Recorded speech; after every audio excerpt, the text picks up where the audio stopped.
Billy, what is your degree of confidence in Greg Cody executing this new introduction today correctly? 2 for 2 so far. So you would think, he's got the reps in. He should be able to do it. But is this a regression to the mean type situation? Right. And now he's flying a little too close to the sun, and he thinks he's too good. And then all of a sudden, and yesterday we threw him off a little bit. I say we politely. Yesterday, you guys are very, very rude to Greg. Very rude to Greg. Well, we'll get to that in a moment because I was just howling with laughter last night at his just general indignance and how he forgot he was doing show to just yell at us and yell at his son in a way that made us all feel like we were being yelled at as 5-year-olds by our own father. I shrank. I've never really experienced that from a father before, but yesterday was a real masterclass in you shit stirring. Yeah, it wasn't good. And I think this whole just paint over everything with a broad brush of its show, if you murder someone today and you're like, but it was just for show, I don't think that works with the police, So he might be thrown in this intro is what I'm getting at. When I was in it, I wasn't blaming Dan as much, but I watched it back, and there was a point about 20 seconds in where I'm like, you know what, I'm going to give him back to him. Was it the 7 times that we tried to defuse the situation and Dan said, hold up, wait, stop? Yes, that's exactly what happened. But we've gotten 2 really good Greg Cody days. That introduction, the best version of Greg Cody there is when you challenge him to sing. There have only been a couple of times that we have done it on this show where we are performing around him. What we did in Vegas I thought was a miracle, but was also Greg Cody caring the most. He hasn't written it back in my day, and I don't know how long. But you let him perform a song, it's nuts. Roy, you have to be a little bit confused by the singing sports writer here. Do you not? The singing sports writer is the best version of himself at 70 when doing something that's flamboyantly musical. It's not just that it's a little bit of crooning. It's performance art of, I get to sing and dance. I'm a sing and dance man. If he knows that's what he's best at, why is he not doing it more often? Is he best at it? He's just solid at it, I'd say. What, like a B+? He's good. I don't want to undercut him. His singing is genuinely good. Okay, but Chris, if you'd like to try to recreate that, because what he did had a degree of difficulty on it. 2 days in a row, he has nailed it. And there's a degree of difficulty on getting all the songs right, all the movements right, throwing the toilet paper over your shoulder correctly, throwing the bacon over your shoulder correctly, sitting in front of the camera in a place that allows Carl to hide behind him in a perfectly comedic fashion. I don't know that we can execute all of that correctly again and again. I mean, yesterday, the wardrobe change wrinkle, too. Yeah. He navigated that so smoothly. Yeah. Because he's getting better as a performer, I think, and performers know how to do wardrobe changes. I believe he's got a little Celine Dion in him. I mean, that was a diva outburst yesterday, even though I stirred it. Hold on a second. Yeah. That was not a diva outburst. He was a victim. Yeah. Billy, let's remember what we're arguing about here. There is no reason for any. That is disproportionate. You stole the man's laptop. Yeah, I mean, crime was committed, and then you put in jeopardy his livelihood, as he told us. No one takes that list more seriously than Greg Cody, and you guys had no respect for it. It was said embargoed. List. Yeah. The part that I liked the best was that he was saying, you're my livelihood here, as if the Herald would give a shit about us. We drew more attention to that. The Herald loved what we did yesterday. This is you being dismissive of his career is exactly why we were in that spot yesterday. I would also be very careful with how you're painting the great Miami Herald with a broad brush, because you're to say that anything that gets them eyes they love. So you're implying that they love when people are murdered. If you go to the Herald and you're like, well, look at all the eyes we're getting on this murder story. We wish more people would get murdered. You think that's what the Miami Herald is hoping for? Murder in the streets? Put it on the poll, Juju, at Le Batard Show. Is the Miami Herald... You said it! Is the Miami Herald rooting for murder? We don't have to put that up. Let's see if Greg Cody can do this again.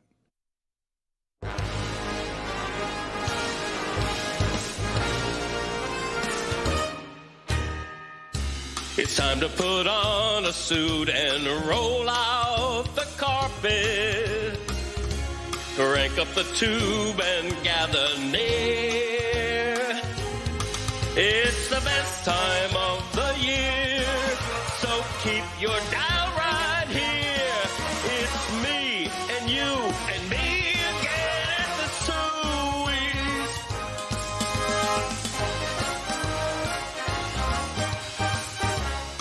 greatest of life's mistakes and best revelations. And so much more. Brought to you by the greatest beer. It's the best time of the year, so keep your dial right here. It's me and you and me again at the Sue's.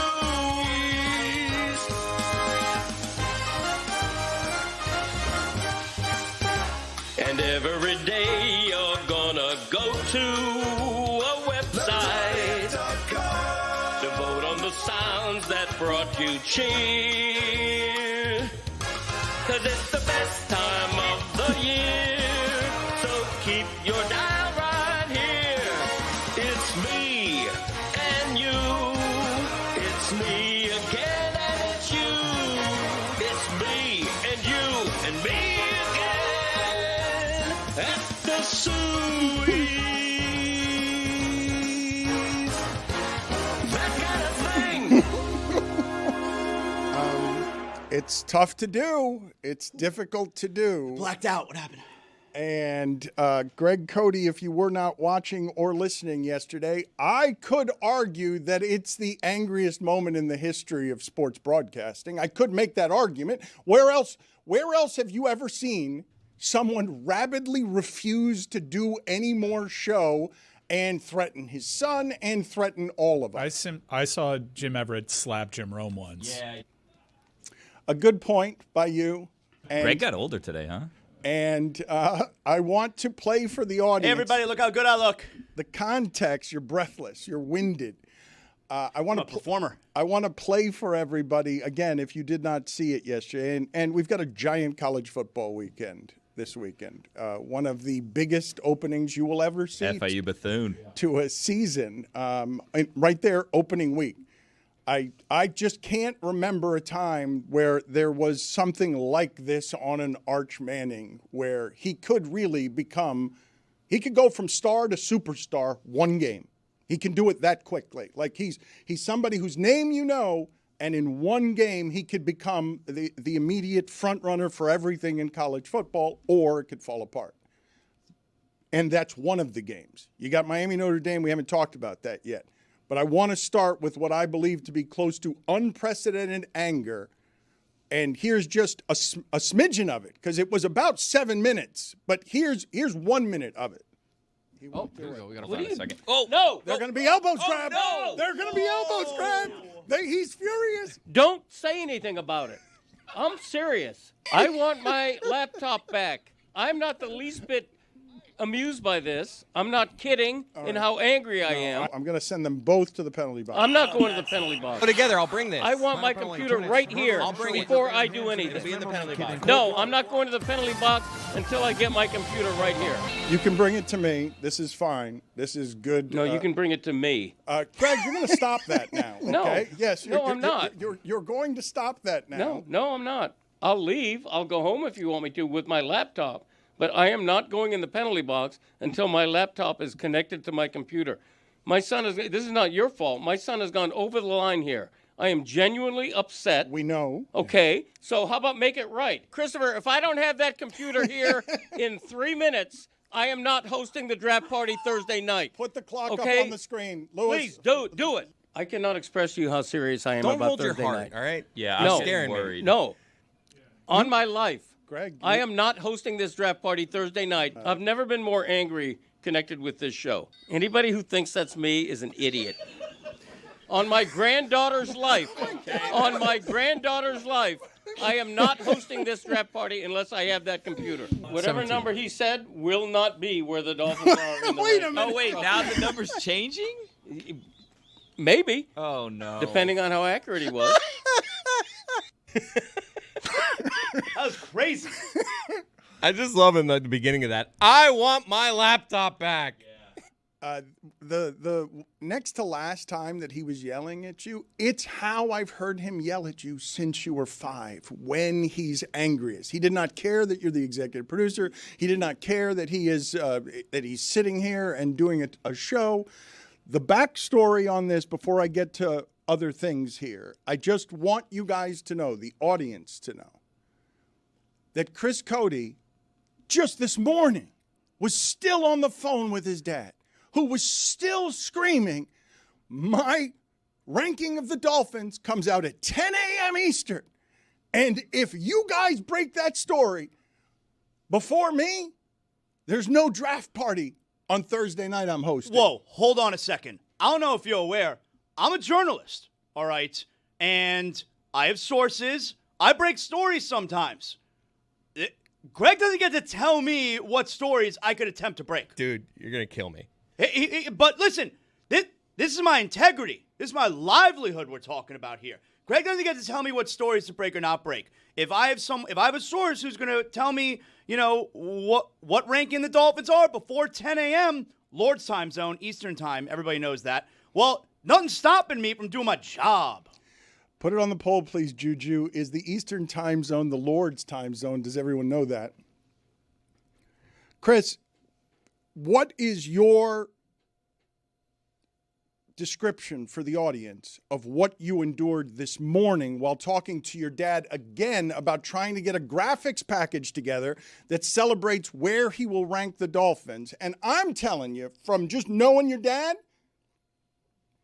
the place that he was angriest, and this was lost yesterday, is that because you said he would rank the Dolphins 14th off of the top, he thought you had already looked at his computer. You're right. That was the biggest confusion. Whoa. That's I just correct. said a Are we number. spoiling here? I haven't confirmed that yet. Okay, thank you. We'll I'm get- waiting on your word here, Zaz. We will get Respect. it from the journalist, but is it lost on everyone here how amusing it is that Greg Cody thought it was okay to reveal to the world before my wife did that I was engaged? That is okay as a scoop, but us reporting what his ranking of the Dolphins is, to do that to him, that is unacceptable and results in a rage not seen since Jim Everett went after Jim Rome. Careful, that was a problem. For calling him Chris Everett. Well, I think it depends on a number of factors, okay? When you told Greg, I'm engaged, did you say off the record? I didn't say it to him. I wasn't his source. Well, when someone said it to him, did they say off the record? Because if they said off the record and he put it out there, then there was malfeasance. Now, there's a difference between that and him reporting news that was not off the record and someone stealing his personal property and then stealing his intellectual information, his IP, and putting that out there before him. That's a crime. Chris should go to jail. Wow. No, I shouldn't. Good defense. It's up to the judge. Luckily, we have a judge here. It's up to the judge. Should Chris go to jail for his actions yesterday? You made a good case. Should I be a judge here? Roy, do you have the imaging ready for Zaslow to be a judge? You're always a judge. You're just asking if you should be a judge. Well, today so publicly. far I'm a performer. Well, but you're a lot of things. And a You're, journalist. you're a man of many talents. Yes. I'm a working damn good several performer jobs, you know. today, yeah. All right.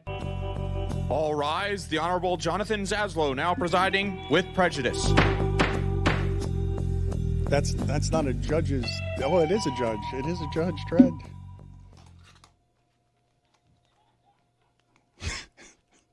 We didn't think about the headphones part. I can't believe he kept the backwards flex fit on. The no helmet makes it a little, the no headphones makes it a little difficult. Right, yeah. Just saying. All right. The case in front of me. Should Chris Cody go to prison Jail.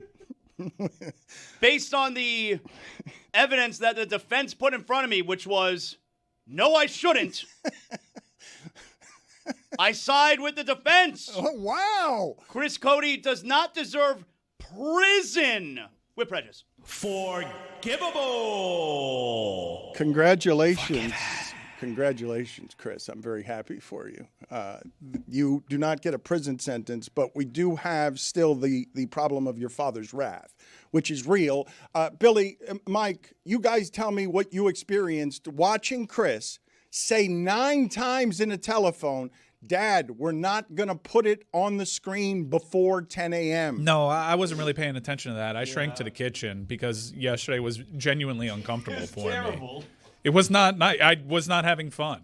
That was very uncomfortable for many in our audience. Yeah, I was having fun. I like giving, because I just know my dad when he gets that level of rage, and after the show he does the thing. Well, I think I said it on air yesterday. He does the rage, Couple hours later, he's like, maybe I overreacted. And then he says that, and then right after that, he's like, but do not reveal that pick before 10. So it's like he apologizes for the rage, and then he says, I'm going to be that angry if you report it before 10. So he grabbed his chest yesterday. Like, we're getting to the A, and he's had incidents where he's just collapsed. Like, I'm with at you. highlight. Like, it was getting a little scary. That's how 'cause of angry asthma, he was though. getting. Well, it doesn't matter if it's because of asthma or whatever. If you pulling a prank kills your father, I'm with you. How are you going to feel? I did think watching it back yesterday that when I saw how angry he was, I was like, this just can't be good for his health. Don't forget, what's inevitably going to be a mediocre Dolphin. Thank you. Okay, That's the Maybe. We don't know yet. Okay, Billy, but I want to take the guesses, and I want to walk people through this, okay? And I'll promise I'll get to the games in a second because I am excited about this UM-Notre Dame game, and I'm excited about this college football weekend. But I really do want the audience to understand that I believe this anger started with his son correctly guessing off the top of his head that Cody had ranked the team 14th in the league. Because I said there's no way he goes under 16. He's a homer. He will keep them in the top half of the league. Chris got it correct, and his father thought that he had looked at the computer. Well, what was the timeline there? When did you say that? That you can see. There was a video montage that we cut it out of the one we played, but you can see I say it before I have the laptop. There's me saying 14 wins, and then they cut to me going in there and grabbing the laptop. Do we know it's 14 for sure? Well, this is what I want to talk about because... Not confirmed. Well, it's not confirmed by Zazzle, but this is what I'm telling you. What I'm saying is, it was 14, but it won't be today. He'll move it, and it won't have anything to do with merit or somebody injured or anything else. He's just going to move it because he doesn't want his son to be right.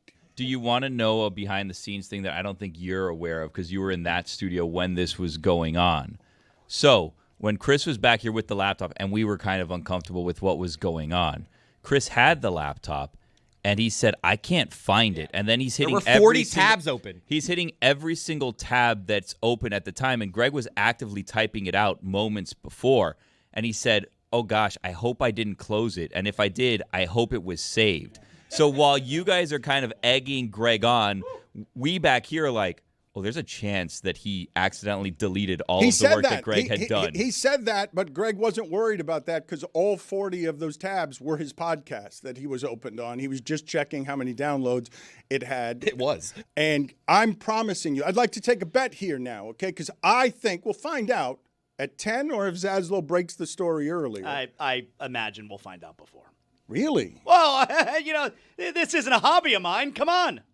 You're predicting that in the next 47 minutes you can get this story, this big story of where it is the Dolphins are going to be ranked according to Greg Cody of the Miami Herald. Yeah, I mean, I'm not exactly trying to, crack some kind of code here. I'll figure it out. All right. His rage is indeed real, but Erlene, Chris's mom, can tell you that that's what every experience is like arguing with your father, Chris, where there's an apology, but he doesn't know what he's apologizing for, and he's still right the next day, and he wasn't actually that sorry, but he did overreact. And that's like dozens of times in my life. I reject what all of you are saying here. All of you. I reject all of it because I am, last night, with my wife, watching that video, and we are howling with laughter. Oh, so she loved it. Loved it. Because it was uproariously funny because he's cute and everyone knows, everyone in our audience knows it's unlike any other television fight you're ever going to have. Everyone in our audience knows, that's real, and it also doesn't actually mean anything because those people love each other. Like, they'll figure out whatever the end of that is if he doesn't die on the air. But there's that, too, right? There's the if he doesn't die on air. That's the part we want to avoid. And also just the assumption of like, we'll misbehave, but we'll probably figure it out at the end. Like, we could avoid that part in the middle, and then you don't have to maybe mend fences. You know the best fence? One that doesn't have to be mended. Why didn't you tell me that advice while we were at ESPN? Listen, there was no one stopping that. That fence was well beyond broken. You were a bucking bronco, and there was nothing stopping you. Yep, you wouldn't listen to anybody. Not a single person. I tried to stop you. You sent me to the penalty box, and then everything went downhill from there. It's one of the best stories in the history of the show. I believe it's the best video in the history of the show. Billy looking around. Hard disagree. I know why you don't like it, but that's not the best story I want to my wedding week. Show I needed less stress that week. You have to find that for me so that we can just relive that at some point here, please. Just Billy's awkward looking I do it every around. night when I close my eyes. I know, it was a bit of a nightmare. But the best story of the last year, this is a difficult category to edit down in the Sueys every year because a lot of great stories get told around here. They are long stories, but Chris Cody told me this is a tight 15 minutes. You get as to tight decide, as it can be. You get to decide what were the best story and stories told over the last year on the show. The 2025 Suey Awards is presented by Miller Lite. Cast your vote at LeBatardAF.com. Winners will be announced next week, Tuesday, September the 2nd. Apologies, that is the pickle. I had that ready for. My movie theater sells pickles, dog. Yeah, we got pickles. But here's a best story on the Sueys.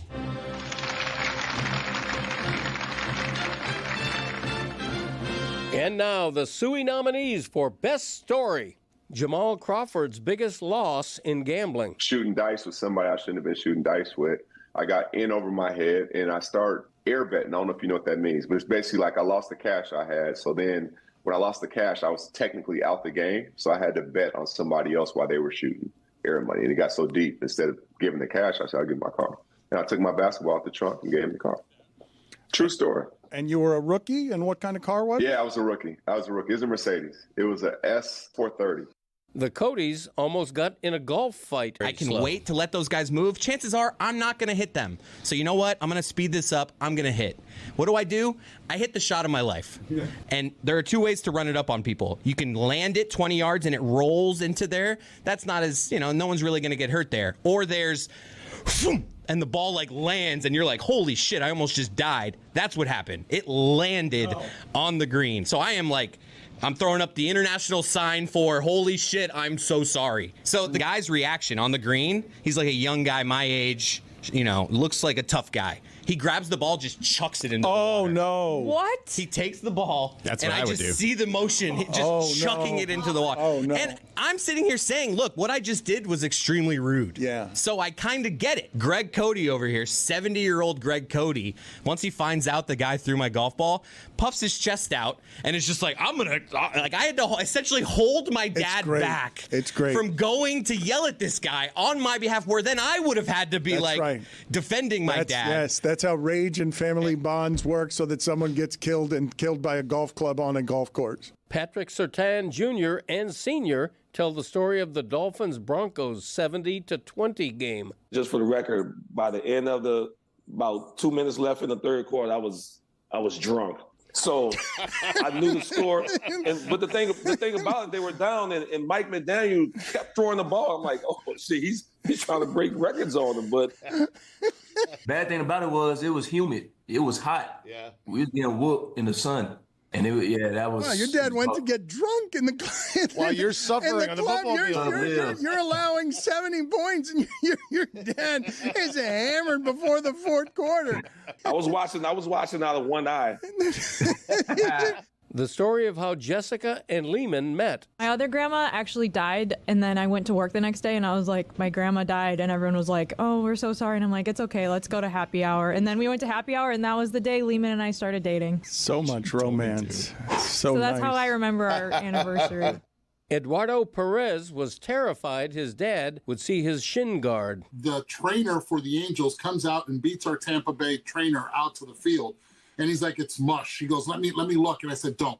And he goes, what? I said, if it's mush, don't raise my pant legs. Why? I said, because I have a shin guard underneath it. And my dad would always say the sign of a bad hitter is a hitter that has a shin guard on. So I had a shin guard underneath my uniform. I did not want my dad to see. While I'm torn Achilles, I had the shin guard on. So I'm like, please do not show me that. He goes, okay, no problem. I'm not going to show you that. The Miami Heat had Poppy so scared he pulled his pants down. I was there, and I was sitting on his couch with my girlfriend and my father, who got so nervous that while he was watching during all of that, for reasons I will not be able to explain to this day, in the living room, just dropped his pants and was standing there in his underwear. He just got scared, nervous. He was all Heat fans. That was all of us. His house. Just like Wayne. But why do I remember that? Because my father, for some reason, was in his tighty whities just in the fourth quarter, scared. Did you ever say, Dad, why'd you drop your pants? We all did. His house, though, Greg. Poor girlfriend. Wait, you all dropped your pants? Jalen Rose texted Mero about his hairline. I was asked the question of, like, who do I think has fake hairlines? Because, you know, some people, like Steve, that was when the Cowboys. I know where you're going with this. Right. I said Jalen Rose. You're a lie. And I was just like, yo. The devil is a liar. So I said it, right? So I said, yo, Jalen Rose, his shit got to be fake because it's too perfect. It's not. It's too perfect. So then I get a text. Yo, this is Jalen Rose. My shit's real. It's true. I mean, now we on FaceTime. Haters will say it's fake, dog. I'm like, yo, but I believe you. It is geometrical. Like it's a modern marvel how it is perfect. The 90-degree angles on it are crazy. Like I'm talking about on TV, Jamal. You know how hard That it is man for got your shit to good look perfect genes, on dog. TV? Dominique Foxworth played through spitting up blood during a contract year. Jay Cutler scrambles to the right and then scrambles to the left. I go to the left with him, then he comes back to the right. As I'm coming back, Eddie Royal dives through my chest. And I thanked him after the game because he didn't hit me in the head because it was legal back then. I got up from that play and started coughing and spitting out blood. And then I started to walk in the direction of the sideline because this ain't normal. And then it hit me, nah, bruh, it's a contract year. Lined up and played the next play. And there are people who have done much more absurd things than that because I wasn't even that good. Greg and Erlene Cody share the tale of Bamboo Reed. When you were pregnant with Christopher and we were dreaming up possible names, I came up with, we were going through the usual suspect of names. I came up with a rather unusual name that you vetoed. Is that when you were on the LSD? Is that when that was happening? Yeah. Please. No, that was well after that. You mean the Bamboo Reed thing? Oh, my God! Yes! Upset! Yes! Andrew Zimmern collects animal nut sacks. I have the nut sacks of 6 or 7 different animals that I've taken in the wild and whose balls I've eaten. Which animals? I have a wildebeest nut sack over there that is about the size of a softball. Billy Gill got big-timed by Miami Heat security at Amos, Miami. I was like, why is this guy just hanging out by the stairs? There's this big crowd of people. Like, I wanted him to feel welcome, so I was trying to be like a good host. So I was on the stage, and I walked over to him, and I said, hey, good to see you. Like, thanks for coming out. Because I've been told that he's a big fan of the show. So he shakes my hand very nicely, and then I walk away, and I go back on the stage to do whatever we were doing. And then a report got to me that he then turned to the person next to him and said, who the bleep was that guy? Yeah, he's terrifying, and I don't know why. I wasn't terrified. I thought he was a dick. He was one of the fans. All right, I'll get back to him. Come on. Poppy Le Batard tells us about Fred Dreyer. The guy used to eat salmon. That's all the guy ate, and he was in real good shape. His cholesterol level was in tip-top condition. And I said, oh, my God, this guy is going to live forever. And one day I get up in the morning and I look at the news and the guy dropped dead. I said, how the hell this guy could drop dead? He's such a healthy nut, Well, that happened. So I stopped eating salmon. That's it. I don't need salmon anymore.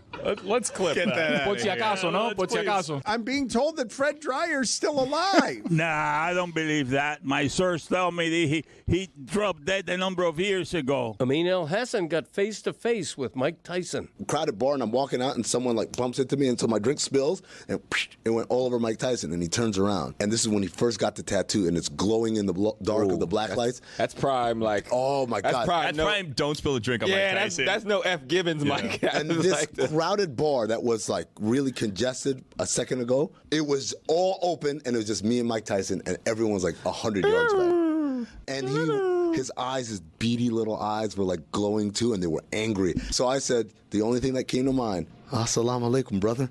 And he dapped me up, and he pulled me close, sharply like that. I'll kill you. And in my ear, he said, alaikum salam. But he said it so close to my ear, I thought he was going to bite my ear. Yeah, so I jumped back. and then he released, and then I ran away.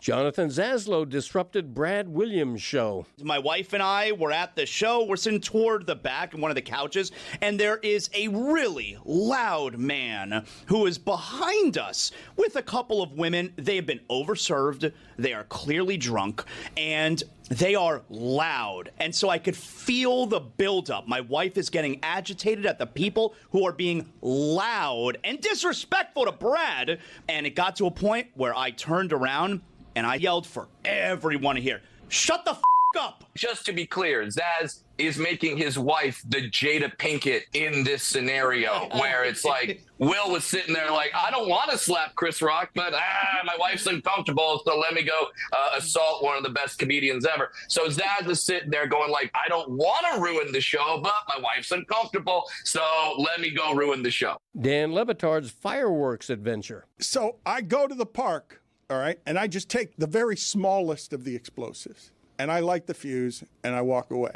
What happens next is such a bombardment of neighborhood machine gun fire and smoke that I run out of the park because I don't want to be seen by anybody in my God. in a neighborhood where it won't stop. Like, I get to my car, it's still going. It was such a rat-a-tat-tat of like 90 seconds of neighborhood machine gun fire on an otherwise tranquil, sunny afternoon that I immediately came home and gave my fireworks away to a couple of my friends. Dan Le Batard lost his ticket to the Pearl Jam concert. What happened is we had tickets, and they were hard tickets, actual tickets, not on the phone.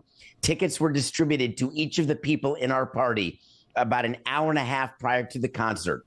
When it came time to enter the venue and show the ticket, Dan Le Batard says, sorry, I can't find my ticket. He lost his ticket, which would have kept him out of the concert. He was there for his wife for her birthday. So my girlfriend has to go looking in a casino for his ticket, doesn't find it, and I'm forced to get him in because I knew security. So Dan gets into the concert. There are 8 of us for only 7 tickets. So we squeeze in, and all of a sudden, there's this guy standing where our seat is, and no one else said a word. Dan is just sort of standing there with his eyes half open. And I said, excuse me, this is not your seat. And what does this man do? He showed the ticket. That was Dan's ticket. Because who else has a physical ticket? Like, obviously, it's Dan's ticket. B.J. Upton asks Tim Kirchin his shoe size. Dan, I was in the dugout once in Atlanta, and B.J. Upton came up to me during the game, and he just looked at me because I'm right there in the dugout with a microphone in my hand, and he said, my brother and I were wondering, what size shoe do you wear? So I said, well, I wear a 7.5 shoe. And he said, man, that's a really small shoe. And then he walked away. That's what you get when you're the dugout reporter. Dan Le Batard threw carrot cake out of the press box. Dan had brought back a piece of carrot cake, a square of classic carrot cake from the dining room. Dan looks at me, looks at the carrot cake, and then he kind of puts his hand like he's going to flip the carrot cake over the railing into the crowd. And I look at Dan, I said, you're not going to do it. Like, don't do it. Don't do it. And Dan, that to him is saying you have to do that now. So with just a quick little flip of his finger, the carrot cake over the railing, gone. And now, since we're professional, what do? We both push back from the desk, and we're now, because we want to separate ourselves from possibly somebody seeing us. And then about 10 seconds later, thick New York accent, shouting up, hey, great New York. Hey, you idiots. You think that's funny throwing cake at people? You guys are idiots. I'm going to come up there, blah, blah, blah. And we are both we're about to die. It's like, I literally want to just disappear. He thinks it's the funniest thing in the world. David Sampson gave a sermon at a black church. I needed their support for public money for the ballpark. So hold on. I was the only white guy in there. Jewish. I am Jewish. I am white. Like, the white is the How did you? Okay, so How did you dress? How I dressed is I went to visit a black tailor. God. Hold on. No. And I had a suit made for me by Andre Dawson's tailor. So I looked like Andre Dawson, and it was awesome. I had a consigliere who was Cuban, and we had a plan of all the different people we had to get votes from. So we went to the Cubans, we went to the non-Cuban Hispanics. 100%. I had to go get one personally made, a Guayavera. What's the best story in there? Which one did you guys like best? And I will give you the context for what's happening in the lower right-hand portion of the screen in a second, because this was the moment that got us ended at ESPN, basically. And what you can see in the corner is executive producer Billy Gill has been sent to the penalty box, and I don't believe he can hear what I'm saying, right? I could not. But I knew. Right. Well, so I knew what was coming. So you did know what was coming. So the directors in Miami just put it on Billy, because clearly, if this person's going to be suspended, no organization that made this go viral would just air a guy sitting there the entire time. Just Billy sit like that's the reason they went to that shot. That's good directing right there. Is the reason they went to that shot. And Billy looks like he's afraid, even though he's not afraid. But he was afraid. My wedding was a week away. That was the day before I was going, or 2 days before I was going away on like a bachelor trip for like a 2-day trip. Just before I was bachelor party is what we call it. Yeah, but it was like it wasn't a party. It was like we went to like friggin' Orlando. It wasn't like cocaine and strippers. As bachelor parties have. So it wasn't good. No. It's good. It was a good time bonding with friends, And then they were all telling me, wasn't that so great what your boss said? I was like, no, I may come back and not have a job. It was horrifying. It was terrible. Like, oh my God, that was so great what he did. I was like, it was absolutely not great what he did. I'm coming back from this trip where I'm supposed to be unwinding, getting ready to wed my beautiful wife. And I don't know if I can provide for this family anymore, because Dan wanted to prove a point. Yeah. And he wanted to have a little hissy fit, even though we were trying to say, hey, let's tone things down a little bit. Let's calm down. And he wanted to do it anyways. So no, it was not great, friends. I'm quite stressed out right now. And surely things can't get worse next week. And they did. The way that it worked out was...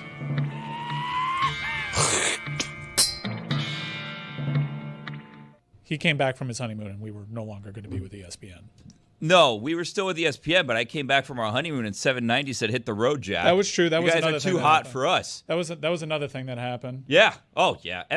Every meaningful moment in my life, I can connect to disaster at work that I could not enjoy in my personal life because someone was acting amok here professionally. That's a great top 5 list. No, it's not.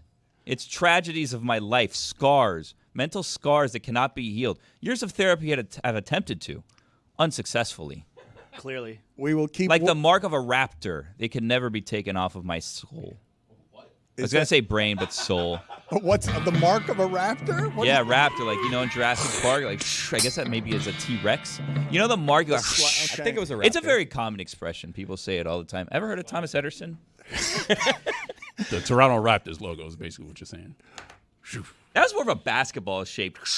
We have a pickle later. Roy ruined that surprise. I apologize. Apologies again for that. We have to get to Diana Russini in a second as well. And I want to, because in 30 minutes, Greg Cody is going to reveal where the Dolphins are ranked. And I think Zaslow's close to sniffing out this story. I actually just got a text that my dad, it was originally going to be noon. He said to the Herald, hey, the Le Batard Show's doing this thing. We got to get it out at 10. He has not got confirmation yet that it will be out at 10. He's hoping it will be. So. Oh, no, then we got to break this news on him. We can't wait if we know. It's got to happen before we leave the air today. We can't wait around for him, especially if Zaslow gets the story. Yeah. The Herald, I don't know if you know, I don't work for the Herald. The Herald's deadlines mean nothing to me. Just to be clear, we could wait. He's our friend. Yeah, we could. No, we can't wait. We should break the story. If Zaslow has the story, the news waits for no man. You're positioning it as if we don't have a choice. We are making a decision. The news waits for no man. Do you think breaking news is about to come out and somebody in the newsroom says, what about our friend? Sometimes.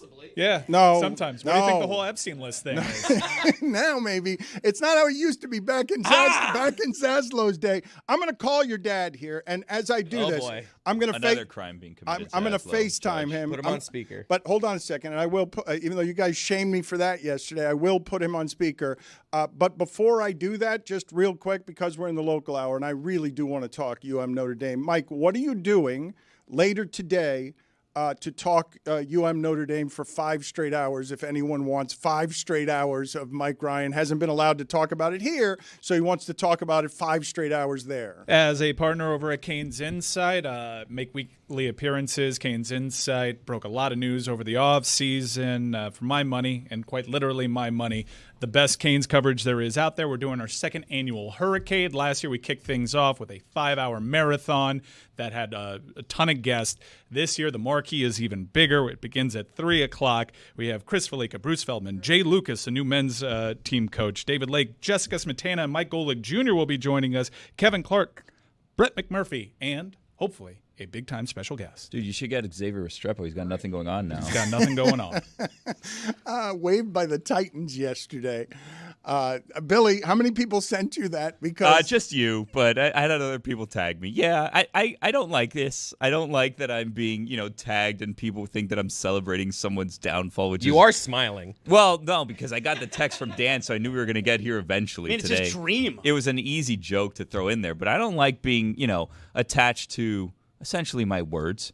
I'd like to just kind of say things for laughs and move on. Like, I don't like this Josh Allen stupid face thing years later. Billy, you got it right, though, on Restrepo. Look. There's plenty of that story still to be told. You don't really do consequences well. Fair. I'm going to call Cody, all right? Because we have the chance of getting him pissed off all over again.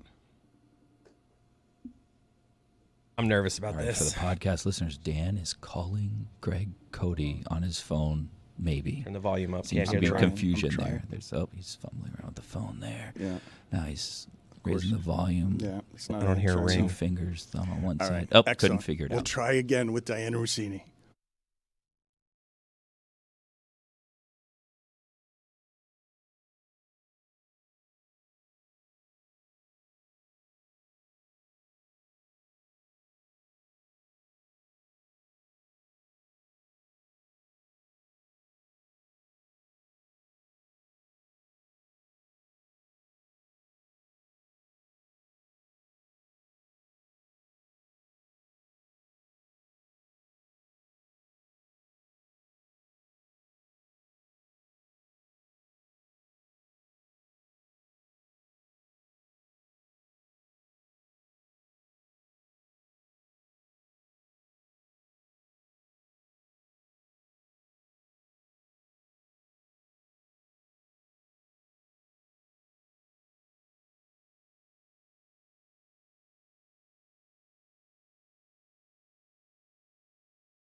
The man is a legend, and he's a legend in Vegas, where it's hard to be a legend. I've seen him. His face is ID to get into all the big places. And he's also, though, he's a Florida guy as well, and I think he should be a Panther fan because he grew up in Boca. So I don't know where he is, but I believe he's bigger than Wayne Newton now. He's more Vegas than Wayne Newton, and I'm not joking when I say comedy legend for 40 bleeping years. 40 bleeping years and still doing it 4 times a night in Vegas. You, Carrot Top, Mr. Top, are rooting for who in this series?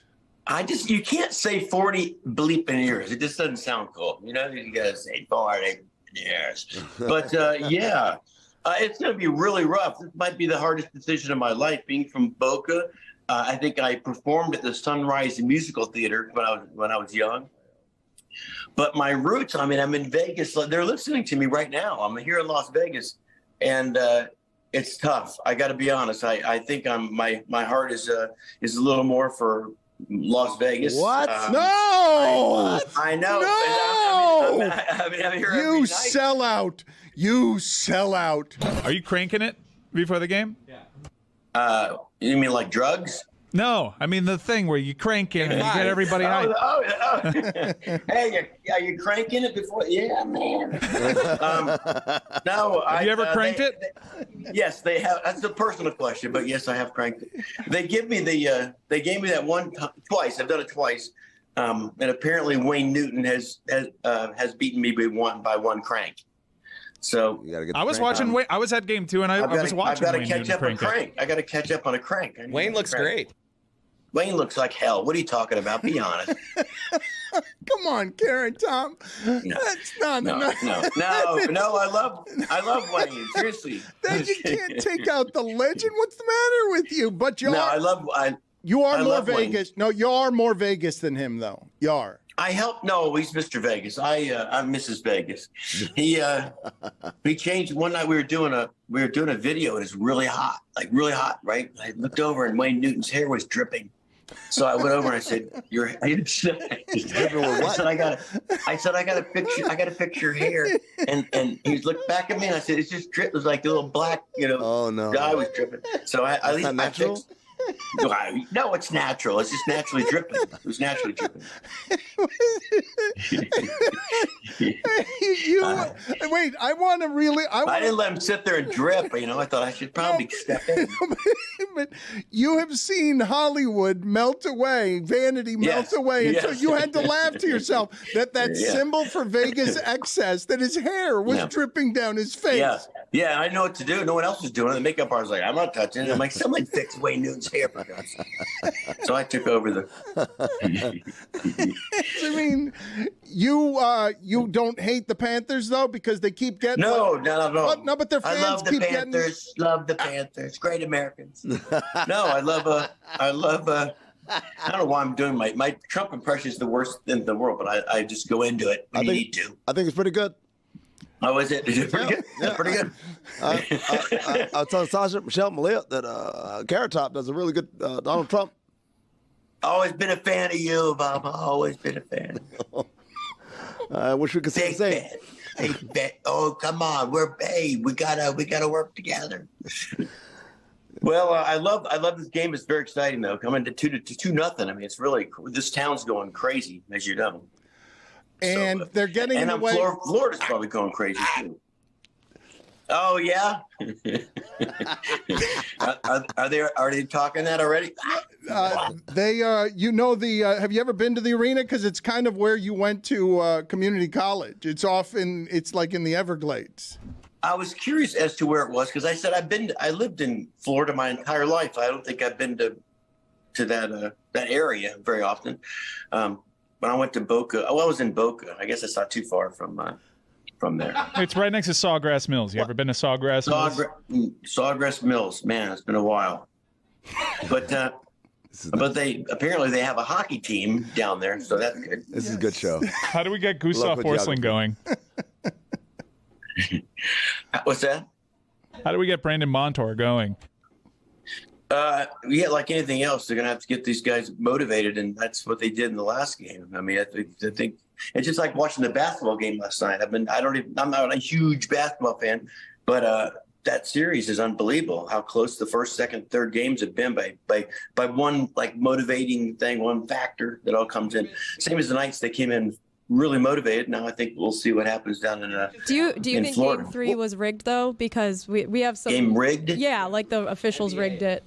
Rigged. You mean the basketball game last night? Yeah, very clearly. Oh, everything's rigged in sports. Yeah, the whole thing was rigged. Guys, what are we doing? He knows what he's talking about.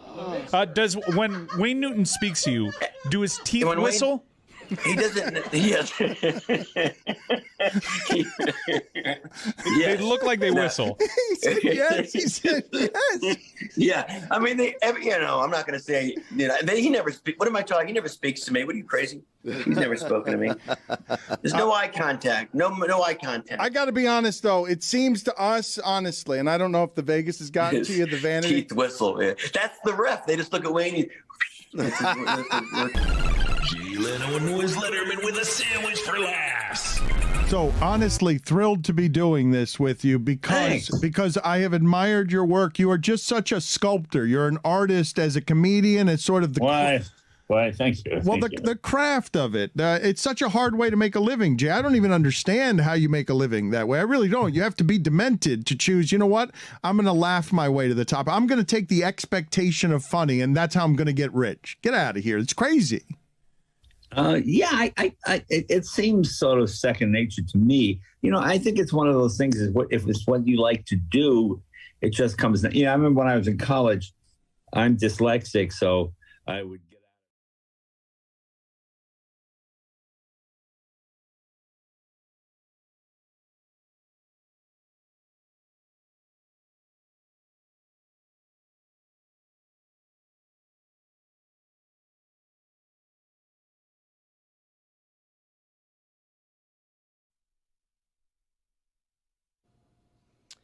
This episode is presented by DraftKings. DraftKings, the crown is yours, Dan. It is. It is everyone's.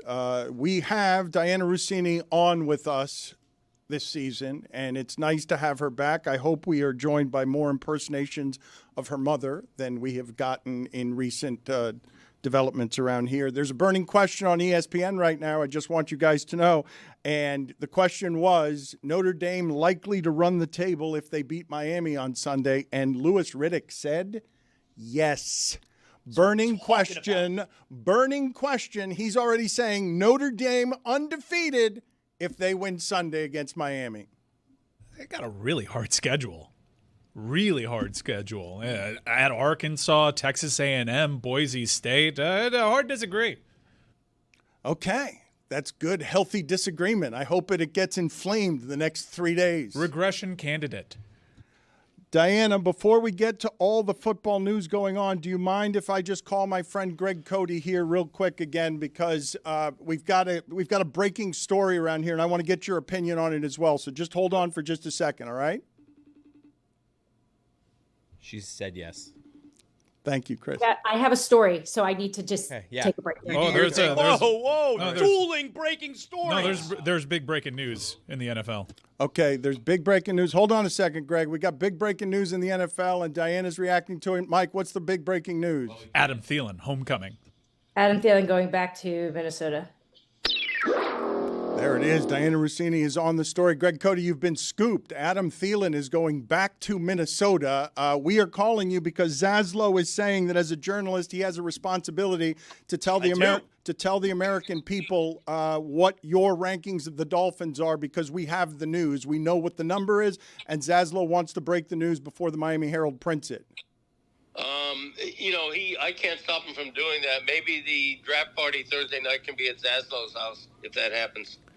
Okay, so you're threatening again. You're threatening again to take the draft party if Zaslow reports something that Christopher can't control because Zaslow's a journalist. It's my livelihood. Yes, even if he's totally guessing, if he says the correct number, the draft party Thursday will not be at my house. Tell Christopher that. I would never guess, though, because I have journalistic integrity. I wouldn't guess. I don't do that. Okay, if you say so. Well, we'll see. Well, wait a minute. So when is it coming out in the Miami Herald? Well, my boss just called me, but I was on the phone FaceTiming with Dan Le Batard, so I couldn't take the call. So I might have an answer to that, but I couldn't take his call. Why don't you do a three-way call? Get your boss on the line, too, with all of us. Yeah, go ahead. Good idea. It's Wild Billy Wednesday, after all. Go ahead. Call John Devine. See what he's got. Give him a call. I'm sure you're very good with the FaceTime technology. I need a filter. Yeah, right. That's going to happen. All right, but serious, Greg, we're not joking around. Zaslow feels like he's close to having the story, has the story? Close. Okay, but so if he does that, he can do this at 10:01, right? And he'll be okay, 10:01 a.m.? I don't know yet when the Greg, we can't wait for you. We can't wait for you. He's got the news. The news doesn't wait for anybody. The news breaks when the news breaks. Like you said, 10 o'clock, we need to break the news. As Mike Ryan, the adult in the room, mentioned a few minutes ago, it is totally the choice of your team, your show team, when this is revealed. Zaslow's a journalist. We can't control what Zaslow reports. I couldn't keep my engagement from you. The show stops when my integrity begins. Okay, fake journalist Zaslow can do whatever he wants. I'm on the website. I think it's out. Stop that. But I can't. You can stop him on behalf of me, but apparently you won't. What do you mean stop him? What kind of how do? Hosting the draft Thursday night, but That's not journalism. It's not journalism for me to stop him from doing journalism. Like, what do you? So news isn't news when it just regards you? Why can't we have the clicks and the views from where it is you rank the Dolphins? Maybe that's how state-controlled news works. That's not how I work. Okay, this conversation is beyond absurd. It's beyond absurd. Hang on just a second. Are you calling John Devine like Billy requested? Well, Thielen got traded. There's a lot of people reporting stuff right now. I'm just looking here. Diana's chair is empty. Thank you, Greg, for all your hard work on the show. You've forgotten that we're doing the show again. I'm just looking now, here. This is what happens with him. It is fundamentally amazing that he is, at this age, somebody who still doesn't know when we're doing the show. But I think Zaslow has to break this news. And before we get back to Diana Russini here, Mike, the thing that you're doing talking Canes football, is that the third game of the weekend? Is Notre Dame the third best game of the weekend? You have, for the first time ever in week one, you've got 6 top 10 teams playing against each other. That's crazy. And in the middle of it, you've got Arch Manning and you've got the history of Miami-Notre Dame, which is a nostalgia matchup. You have 3 top 10 matchups. That's the first time since 1945 that awesome. You've had that many top 10 matchups this early in the season. In fact, the last time that we've had 3 top 10 matchups was way back in 2017 in the same week. Ironically enough, that was when Miami beat the shit out of Notre Dame at Hard Rock Stadium back then. So this is a really exciting time. You have college football is putting its best foot forward and giving you the biggest possible spectacle to start the season to capitalize on no NFL. And on top of that, you have Lee Corso's farewell. I think without question, Canes Notre Dame's number 2. I mean, we all know Texas Ohio State's number 1. There's no disputing that. But I think Notre Dame is ahead of Clemson LSU. I agree. I think, especially if you look at the spread, that is expected to be a closer game. But I'm as big a homer as there is when it comes to University of Miami. Arch Manning at the defending national champs. Of course. The big noon window is crazy. They're not sending me there because it's not the biggest game, Dan. Well, tell us about where you're going this weekend, Zaslow, as part of your college football coverage as a rising star at ESPN. It's out. Say it, Zaslow. It's out. I just got a text that it's out. I didn't have the confirmation yet. Oh he no! Tweeted, he undercut us. Oh, that's what he was doing. That's what he was doing. That's garbage. That's what he was doing. That is garbage. He's getting the clicks. Wow. He's getting the clicks. Bleeper. All right, so hold on a minute. He scooped himself. Before you tell us where it is that he ranked the Dolphins, I want to throw my theory in front of the audience and Chris as well. Billy, what are you laughing about back there? Because I saw where he ranked them. Okay. All right. Right. Now, wait. I want to guess here. I want to guess what's happened here because, Zaslow, you have found Greg Cody. Okay, I think I have it. But if you were saying it's already out, I think I have it now. Okay, you've gotten the text that you need in order to. All right, so you have to get double confirmation in journalism, Dan. I got it now. All right, so but you're telling me that Greg Cody's now scooped himself by putting it on the internet. Damn him, he's faster than we are. Should have known he was tweeting. He got so distracted. He's like, "What I'm doing here?" He couldn't do both things. Yeah. He concocted a plan while talking to you. He was doing multiple things at once. So dim-witted and yet outsmarted us. And all the while, Diana Russini has fled the room because Adam Thielen has been traded. I mean, I don't know if that's bigger than where Greg Cody has the very average Miami Dolphins ranked. All right, so I know, my dear audience, I know that I've been on this Greg Cody thing about, 7 hours too long.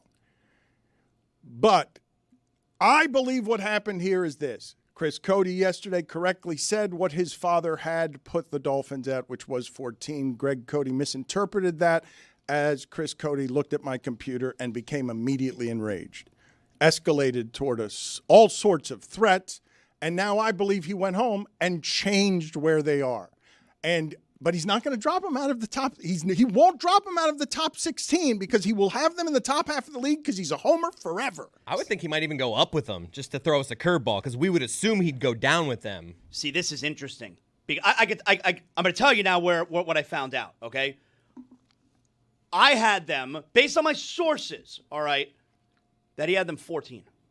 But were my sources wrong? Because I'm looking at his article right now. He just tweeted out 2 minutes ago. That's not where they're ranked. They're not ranked 14. I think he changed it. I think he changed it for no other reason. And if I had to guess, the betting favorite would be 15. Is that the betting favorite? I go 16. 15's too easy. It's like one spot down. He's going to get crazy. No, but he doesn't know that we're on to him, though. He doesn't know that. I don't think he knows. He knows I said 14 yesterday. He thought I knew that. That's what my sources said. Yeah. So I think he goes to 16. Billy, what was it? He has them at 15. Oh! He also has them making the playoffs, but he has them at 8 and 9. So he has them making the playoffs with a losing record. Covering all his bases. He can be wrong in multiple facets, but he could also be right in one of those areas. The conviction he had for over 7.5 wins does not match that prediction. Crazy. He was so strong on hammer over 7.5. Well, he proved it right. He took him at 8. Diana, if off the top of your head, if you had to go 1 through 32, where would you put the Dolphins? And what are you scribbling so furiously? I hate the life of an insider. I feel bad for you. Oh, hi, guys. Yeah, so Adam Thielen just got traded, or at least it's getting finalized right now, from the Carolina Panthers back to Minnesota. Obviously, you guys know Minnesota's got some problems at wide receiver in terms of suspensions and injuries. So it's a big reunion. He wanted to go there. The thing that's wild about this is on this story, even late afternoon yesterday, there was a lot of frustrations because it appeared both sides were not close to coming to an agreement. That Carolina knew very much so that that Minnesota really wanted to make this work. I think Thielen wanted to go back to Minnesota as well. And everyone yesterday said this is probably not going to happen. They're being really difficult on this. So the fact that it shook out, so Minnesota gets Thielen and Carolina gets a 5th round pick and a 2027 4th round pick back. So yeah, life of an insider is stupid, but it's also really fun. The Dolphins out of 32, 27. I have a lot of concerns for them this year. I do. There's just a lot of smoke around them. Obviously, we've heard enough of all the things that are going on behind the scenes there, and obviously with trading away Jalen Ramsey, I just think this is a team that needs to find itself this year. And Tua, who appears to continue to take steps forward here in terms of his play, this has got to be the year where he can figure it out. And there's some rumors going around that the Dolphins were open to perhaps trading Tyreek Hill. And from what I can gather, that doesn't appear to be on the table. They know they need him. They need him out there to help this offense. But yeah, I don't feel great about them right now. Diana, back on Thielen real quick. Carolina's thought to be a team hopefully on the rise given how they closed last season. Not really a team that was interested in selling. I imagine that was a sticking point when it came to the compensation here. Is this a ringing endorsement of where McMillan is in his progression? Because without Thielen, that wide receiver core does take a hit.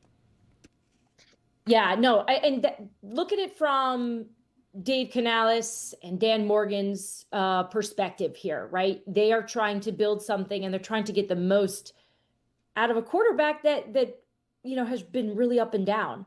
And Adam Thielen brings that great veteran presence and confidence that they have in him that he can do this job.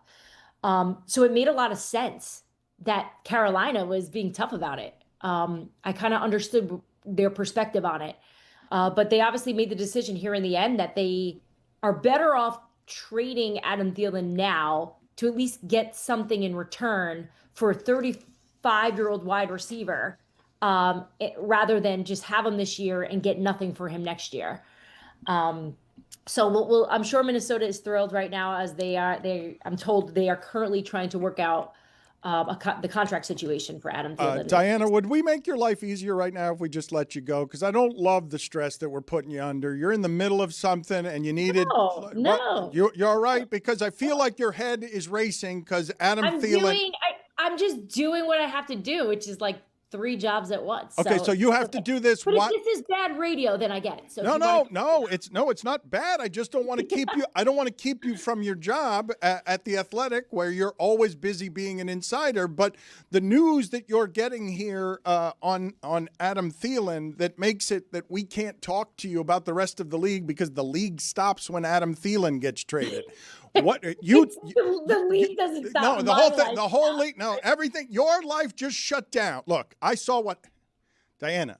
We're doing a show with you. It's a substantive show. You run out of the screen for 10 minutes because Adam Thielen's been traded. I thought a baby was microwaving a phone again because you're and I don't know why it made you that crazy, but you left what we were doing for 10 minutes and now you're back, but you're distracted. You're obviously distracted. Yes, I am distracted because it is my job to work for the Athletic to get this intel for them. And it was a story that me and a couple of reporters were working on together on this. So yes, this is what we're all about at the moment. But in about 10 seconds, no one's going to probably care about an Adam Thielen trade. So yeah, I don't want to leave, but if you guys want me to come back, I can do that. Feels like both me and Diana got scooped. Yeah, by Greg Cody. By the way, have we picked up on the pattern here that this happens a lot on this show? I think I have to change my time slot. I just think you're busy, Diana, and I imagine your life to be this at all times, and it stresses me out because it's the gypsy's curse. May all your dreams come true. Because here it is. You're a spectacular football insider. It never ends. I'm going to die soon. Chasing a story. Revelation. Chasing a story. You can come back in 30 minutes if you feel better. You're welcome to spend time around us whenever you like. Billy, that might be a prediction. Thank you, Diana. Thanks, guys. I've read a lot, Shams and Schefter talking about like what the insanity and the thrill and the crack of being an insider is, and the idea that your life can stop right in the middle of your day because Adam Thielen has been traded because the information business is super valuable right now and she's really good at her job, and that's one of the reasons she's great at her job because she goes and she attacks the story. Yeah, by all accounts, it's not terribly interesting news. Adam Thielen being traded. You shut up. I am so into this. It's a homecoming. Like, where's the line, though? Because, like, I thought he would have been on the other side of it. This is not that interesting. Guys, everybody wrote him off, and he should have put up consecutive 1,000-yard seasons for Carolina. He did not write back, Billy. He's got good football still left in him, and now he's headed back home. Good golfer. This is big for J.J. McCarthy, and yes, I care more because I golfed with him. Yeah. I would also have everyone know that Adam Thielen, over the last couple of seasons, doing it where he has done it with a quarterback that got rejuvenated because he still plays like a number one, is one of the great stunning things of my football lifetime to see, not just the entirety of his career, but that, wait a minute, you're going to keep doubting this guy the last 2 seasons when Randy Moss goes to Oakland, he can't get to 1,000 yards, but wherever Thielen goes, he makes the offense better? Because he's white, right? Yes. And because he was injured, and I guess that we all thought he was done when he got to Carolina, that he wasn't going to be taking any of the offense, but mostly because he was white. Yeah. Checks out. That's what I thought. The life of an insider, you don't want me to talk about the mental health perils anymore. What is the worst part of the life? Get the best laugh. Zaz is an insider, though. You could tell us. Yeah, I'm doing just fine. Look at this face. Yeah. I'm looking good these days. Look at me. I'm dressed up. I look nice today. You got beat on that story by Cody. It was embarrassing to watch. And you know what's the worst part? It's not that I got beat on it. It's that we didn't pick up what was happening. No, we really because underestimated him. It's normal for him to just lose his, him trailing off. That wasn't that crazy of a thing. Like, do you think was he actually tweeting at the same time as... He outsmarted us. We saw a text of it'll go out at 10, so he's like, all right, let me... He threw everyone off. He said, I'm just checking something. And we're like, what's wrong with you? You don't know what you're doing. And he knew. When he hit that tweet button... he must have been so proud of He's wily. I will tell you that Chris is right when he says we underestimated him. And I stand before you in a live audience or sit before you in a live audience saying, oh my God, you guys just saw it. Our whole show got beat by an old dim-witted man. Like, just got tricked and turned around by this old senile old man, as White Hat calls him. That'll make it better. I mean, 13 yards per catch. That's his best season in that stat since pre-COVID. 8 and 9 after telling us to hammer the over is crazy. Roy, can you please find for me the sound, okay? Jessica Spantana and Mike Golick Jr. have together a podcast, Echoes. It's a very good Notre Dame name. Echoes is good. I asked her what the second choice was. She said there were no second choices. It was Echoes. And Notre Dame Miami's about to happen. And who was the guest on Jessica's show to talk about Miami Notre Dame? Ian Book. He came in relief in that 2017 game. And Jessica asked Ian about the atmosphere at Hard Rock Stadium on that fateful night in 2017. And then it was so loud, couldn't hear anything. And then I remember actually having a pretty good drive when I went in there. I threw a whole shot to Equinemius, started to drive down the field, thinking we'd maybe get 3 points or something before half, and then threw a pick six. Welcome to the turnover chain. So that was my experience, but it was hostile. And I remember until we went down to Georgia, it was the loudest place. Honestly, it might be louder than Georgia. Wow. I was top 2 loudest places I've ever played in my career. Louder than Michigan? Yeah. Louder than Michigan. Blacksburg? Louder, yeah. Louder than Cape Canaveral when a rocket goes off. Louder than when Mike Piazza hit that walk-off in Shea Stadium after 9/11. Louder than when Stone Cold Steve Austin helped Mankind win the WWF title. No way. It's the Austin Pop. Oh, you could see how much this meant to Jessica on that video.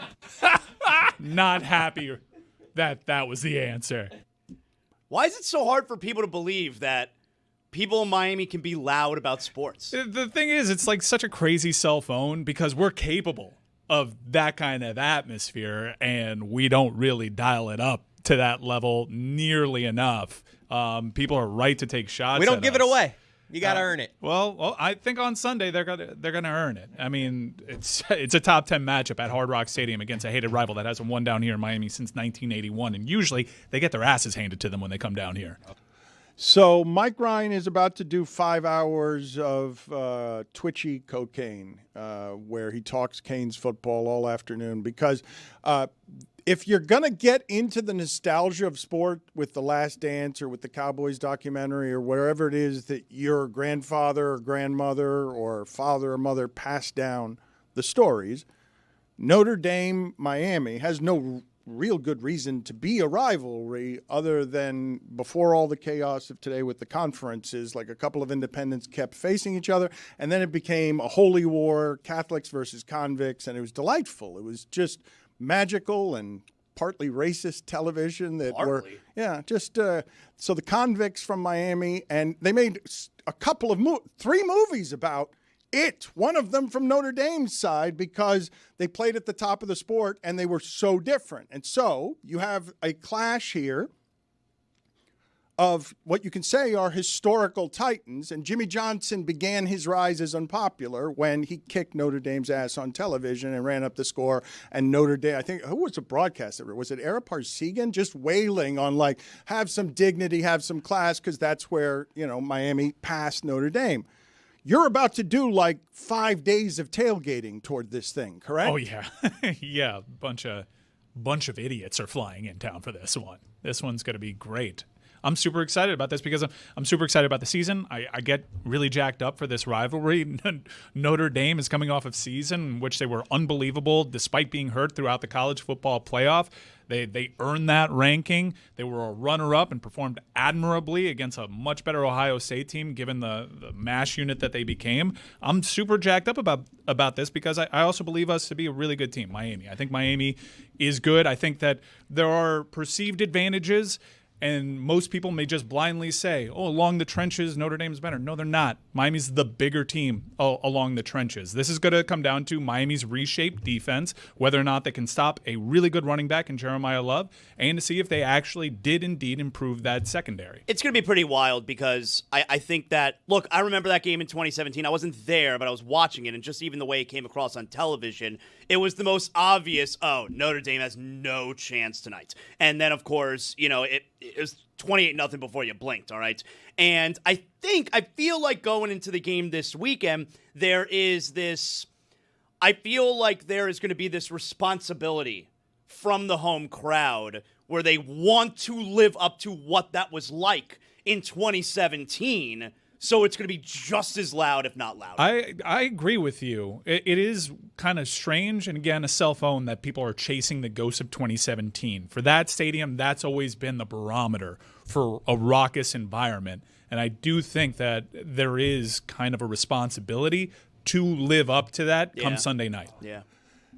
The entirety of it, though, when it comes to the Miami fan base being defensive because they have a persecution complex, and at least in part because back when they were playing Miami and Notre Dame, it felt like they were persecuted. So, like, that's the history that's getting grandfathered in. I'm telling you, the portrayal of these teams back then was Miami are the gangsters and Notre Dame, they're the holy ones, and that was a quainter time in a million different ways that built it into what it is today. But I'm wondering, Billy, when you hear Mike talk like this, because Mike is homerific, but he's also on the inside of the program here and in the inside of the business machine, when you hear him talk this way, it feels like Mike Ryan is going into the season feeling like Mario Cristobal and Miami has the better horses, the better physical, that Cristobal was hired so that by this year, he would have bigger, better players than everyone else like he did when he was the recruiter at Alabama.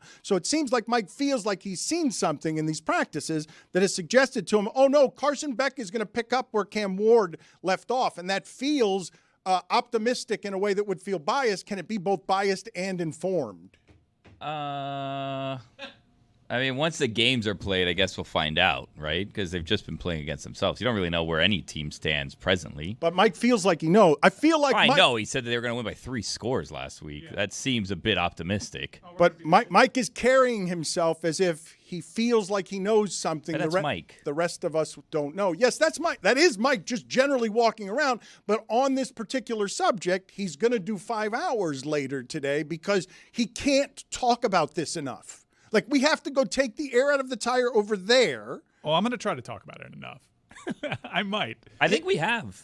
I think you should tell people if they want 5 hours of Mike will tell you all he knows about what he's seen. I wouldn't pitch it like that. I would change the pitch. Okay. I would pitch it like that because Kane's Insight is for Miami Hurricanes fans. And if you're just a casual observer, want to know about this big game, we are going to have Notre Dame representation. We are going to have national voices as well, and Bruce Feldman and Brett McMurphy. It sounds like a big show that you're doing here with a lot of different people for a giant game. And this is the future on where it is you can mainline this stuff because people can talk about it for 5 hours because they want to, with enthusiasm, build up the tailgate to this thing. But it sounds like Mike Ryan is seeing something in the huddle. I told you guys the story when I was on the campus at the University of Miami, okay? I'm in school, and during those 4 years, I'm a high school kid. I don't know what professional football is, what college football is. I don't know anything about anything. My team in high school was terrible. So I'm walking into the University of Miami locker room for the first time as a freshman at the University of Miami.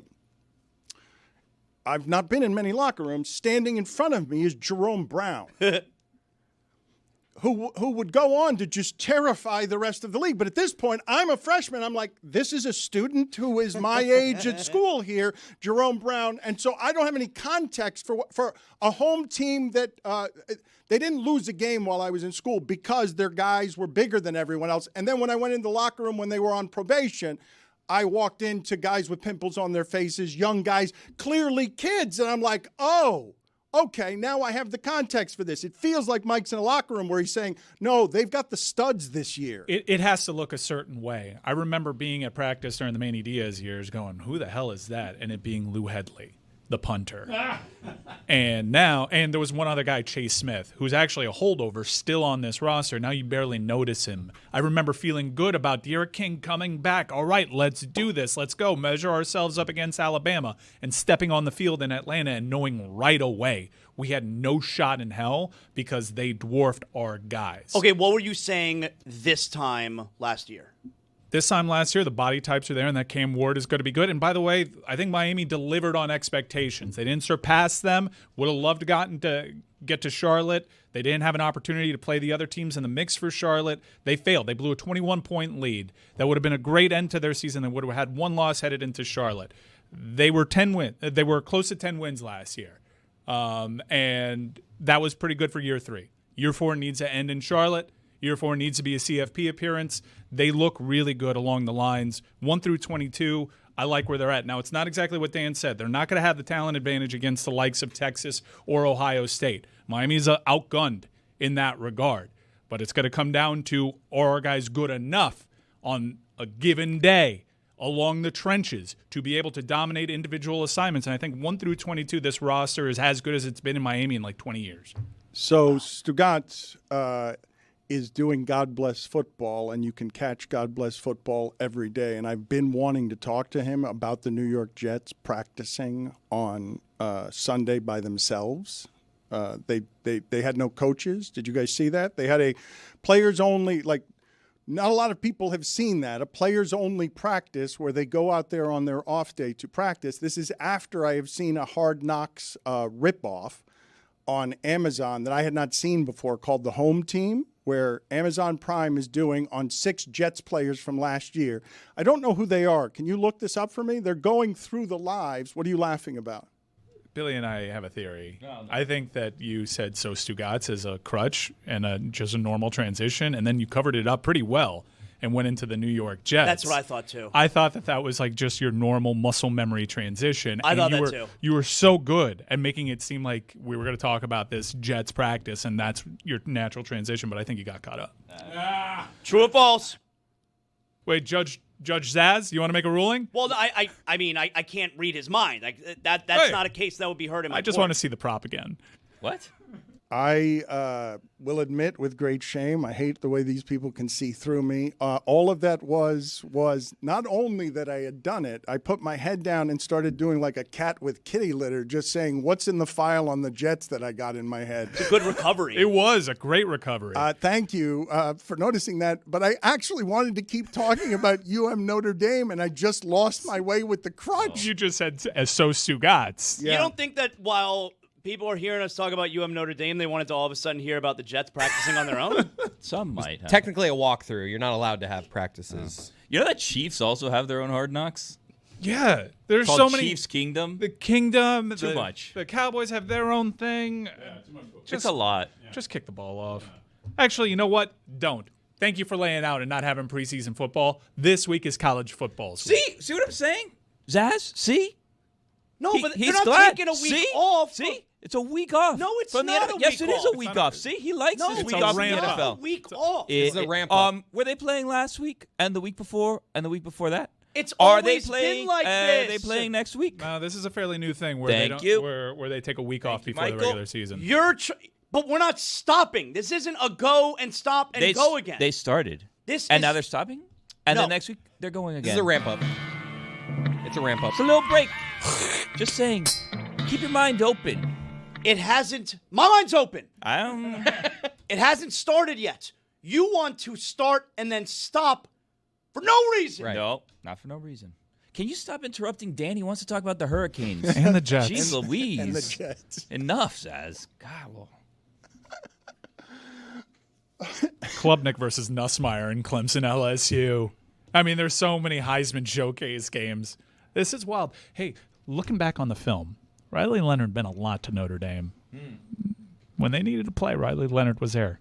Can C.J. Carr do it? C.J. Carr has less experience than Emory Williams. Oh, we're going to learn. You guys can sort of hear football in the air, right? Like there's a bit of a scent around here that's slightly different here because you guys are saying play the games, but we've got 2 weeks here, and we're going to fill it with some Kelsey news and some pop culture, and we're going to break the internet with that love being real, evidently, unless you're still going to question 2 it. weeks, dude. You got like 3 days. Boise kicks off at USF Game day, at 5:30 p.m. tomorrow. Bethune FIU, Friday. Check it out. You on the call? I am. Really? Yeah, Tell check us it out. more. Where can people find you? I think you're at FIUsports.com. Why do They'll you have a do link. this in the shadows? Why do you do it secretly? Why? It's not a secret. Look at the calendar.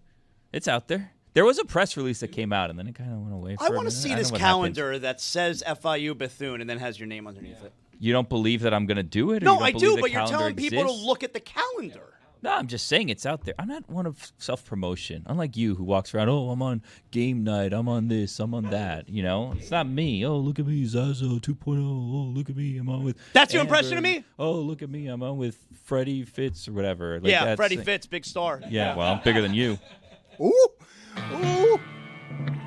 Give me the Suey category best laugh, please. I want all of the best laughs from the last year.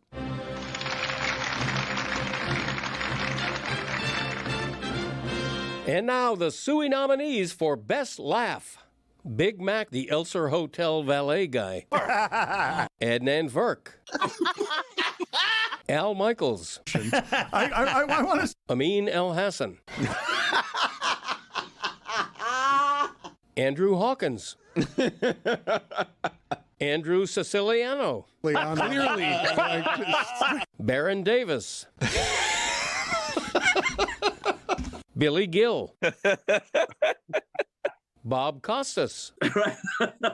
Charlotte Wilder. Chris Mad Dog Russo. Chris Cody. Oh, boy. Chris Fowler. You really think Chris Parnell. Chris Whittingham. Christine Lisi. Comedian Otsuko Otsatka. Dan Le Batard.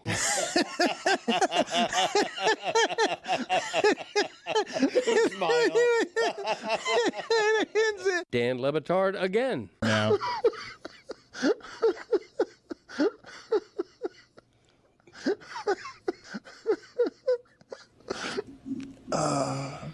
Dan Patrick. Danny Green. David Allen Greer. David Sampson. David Sampson again. Diana Russini. Dominique Foxworth. Eric Hosmer. Yeah. Ernie Johnson. Frank Thomas. And was extraordinary. Craig Cody. Hank Azaria. Izzy Gutierrez. Jake Plummer. Jake Tapper. James Carville, the Ragin' Cajun. Jeff Kirchin. Jamel Hill. Back at your leisure. Jeremy Taché. Jessica Smetana. Sure. Jim Larinaga. Jonathan Zaslow. Juju Gotti. Marrow. Lewis Black.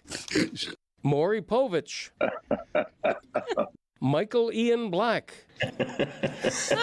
Mina Kimes. Mike Ryan.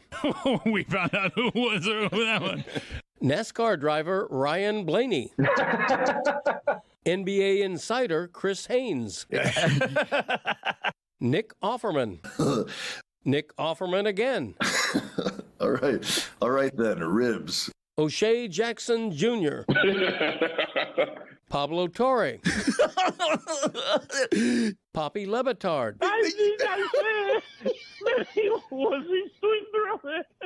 Pat Forty. Pat Riley. Patton Oswalt. PK Subban. Rachel Nichols. That's right. Ron Funches. Rose Arias. Yeah. Rosie Perez.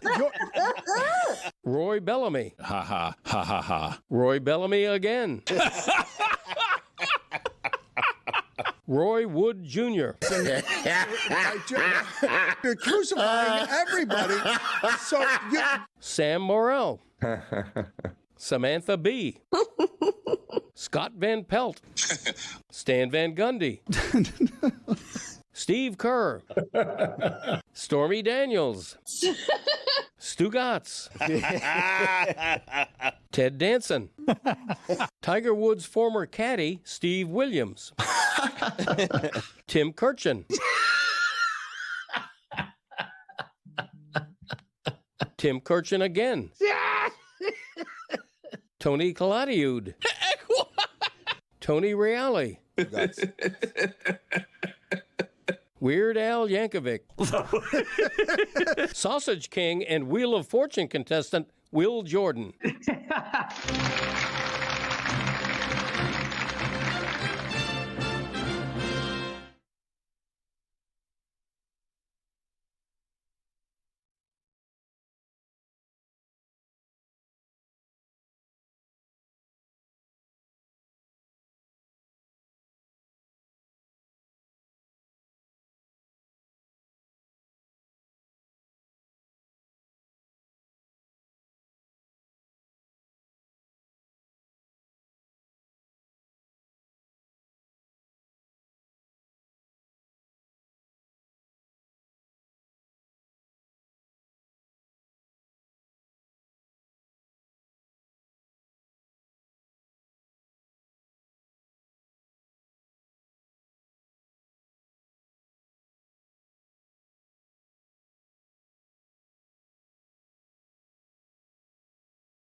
Everyone wants a service dog with Steve-O. We are joined by a very famous persona from America, and also Steve-O, because Wendy from Peru is an internet sensation. Go ahead and tell the story, Steve-O, before we get in here. And always thank you for making time for us. But tell us why it is that your dog is more famous than you are, because I didn't think it was allowed that you can just find a dog on the streets of Peru, fall in love with it, and then just bring it over to America. I thought, didn't Johnny Depp or somebody get in trouble for trying to bring an animal into the country without the proper permission? Like, well, that was the other way around. He already had the dog and was trying to smuggle it into Australia. I was in Peru for a mountain climbing expedition, and I found Wendy here on the streets. And fortunately, the mountain climbing expedition was a TV show, and the production jumped through all the hoops for me. So I really didn't have to do anything, and I was able to bring Wendy home. And the video I made about finding her, it garnered over 100 million views on Facebook, making it the most viewed video I've ever put on the internet. And it's kind of devastating for an attention whore like me. You know, I've with the lengths that I've gone to, you know. But there it is, man. So Wendy and I, we are on a rock tour as we speak, barreling towards Syracuse for a show tonight, and we've got shows every single night in the Northeast U.S. For the next 12 days. Albany tomorrow night. This video is adorable. Is Wendy's a service animal? She is. You bet she is. Yeah, because I have terrible issues. You should take more dogs, though. I mean, it seems to be working for you. I have terrible issues is a great sentence that would explain the last 25 years of your life. You've done great sort of capitalizing on, let me take a tour bus through my terrible issues. Right. That's about right, man. I have terrible issues. and she brings you genuine comfort when she's not a professional service dog license, and you've got the proper paperwork. Steve-O is now a paperwork man with a legitimate service dog that he needs for comfort. You know what? I'm gonna break your guy's heart right here. There's no such thing as official certification for a service animal. Oh. And because I did the deepest dive, man. I found the best dog trainer on the planet, And they were the ones who told me, yeah, there's no such thing as official certification. You know, we can sure train her, but that's never. I got a note from my doctor. I got some little weird thing online that means nothing, which says certified service animal. But yeah, there's no such thing. You can ask a blind person with a seeing eye dog, and they'll tell you that there's no such thing. More to the point. So we make fun of. Yeah, we travel around and we make fun of service dog vests. I just figure that you find genuine comfort here, and people might be surprised to learn that one of a man who has been so fearless in his life would admit to needing the love of a dog to temper his issues. That's real adult, grown-up introspection one of the jackass guys is doing. All right. I mean, hey, I'm happy to admit that for sure. And the federal law requires that a service animal be trained to assist somebody with a disability. Although the law does not require the person to explain what the disability is. Now, when you ask me what Wendy's trained to do, she is a mobility assist dog. And what that means is she gets me where I'm going because I'm not going anywhere without her. Nice. That's why you got 100 million views. That's because people love dogs and love the story of you just found a dog in Peru and fell in love. Well, Steve-O, are you certain there's no one in Peru looking for their dog named Wendy? I mean, I am. I'm very certain. Okay. I just wanted to make sure, Steve-O. Okay. Thank you. Thank you, Stugotz. So you are now touring the country. Tell me about what this portion of your life looks like. Could you have imagined 15 years ago that you'd be on a tour bus, not having to break your spleen doing something? Well, it's bittersweet. I am on a gorgeous tour bus, and the tour I'm on is called the Bucket List Tour, and what that is sort of spleen breaking stuff. However, I shot it all for the tour ahead of time. It was stuff that I would never be allowed to do for Jackass, like having general anesthesia drugs administered through an IV while I was riding a bicycle. And, I got another medical professional I got another medical professional to put a 4-inch needle into my spine and inject a drug into my spinal cavity to paralyze me from the waist down while I was in a full sprint. I had another one where I had another one where I was butt naked in an airplane and quite literally servicing myself with a guy strapped to my back. And as I fell out of the airplane, I was ejaculating, which I'm pretty proud of. Oh, geez. So it's a triple X rated show loaded with.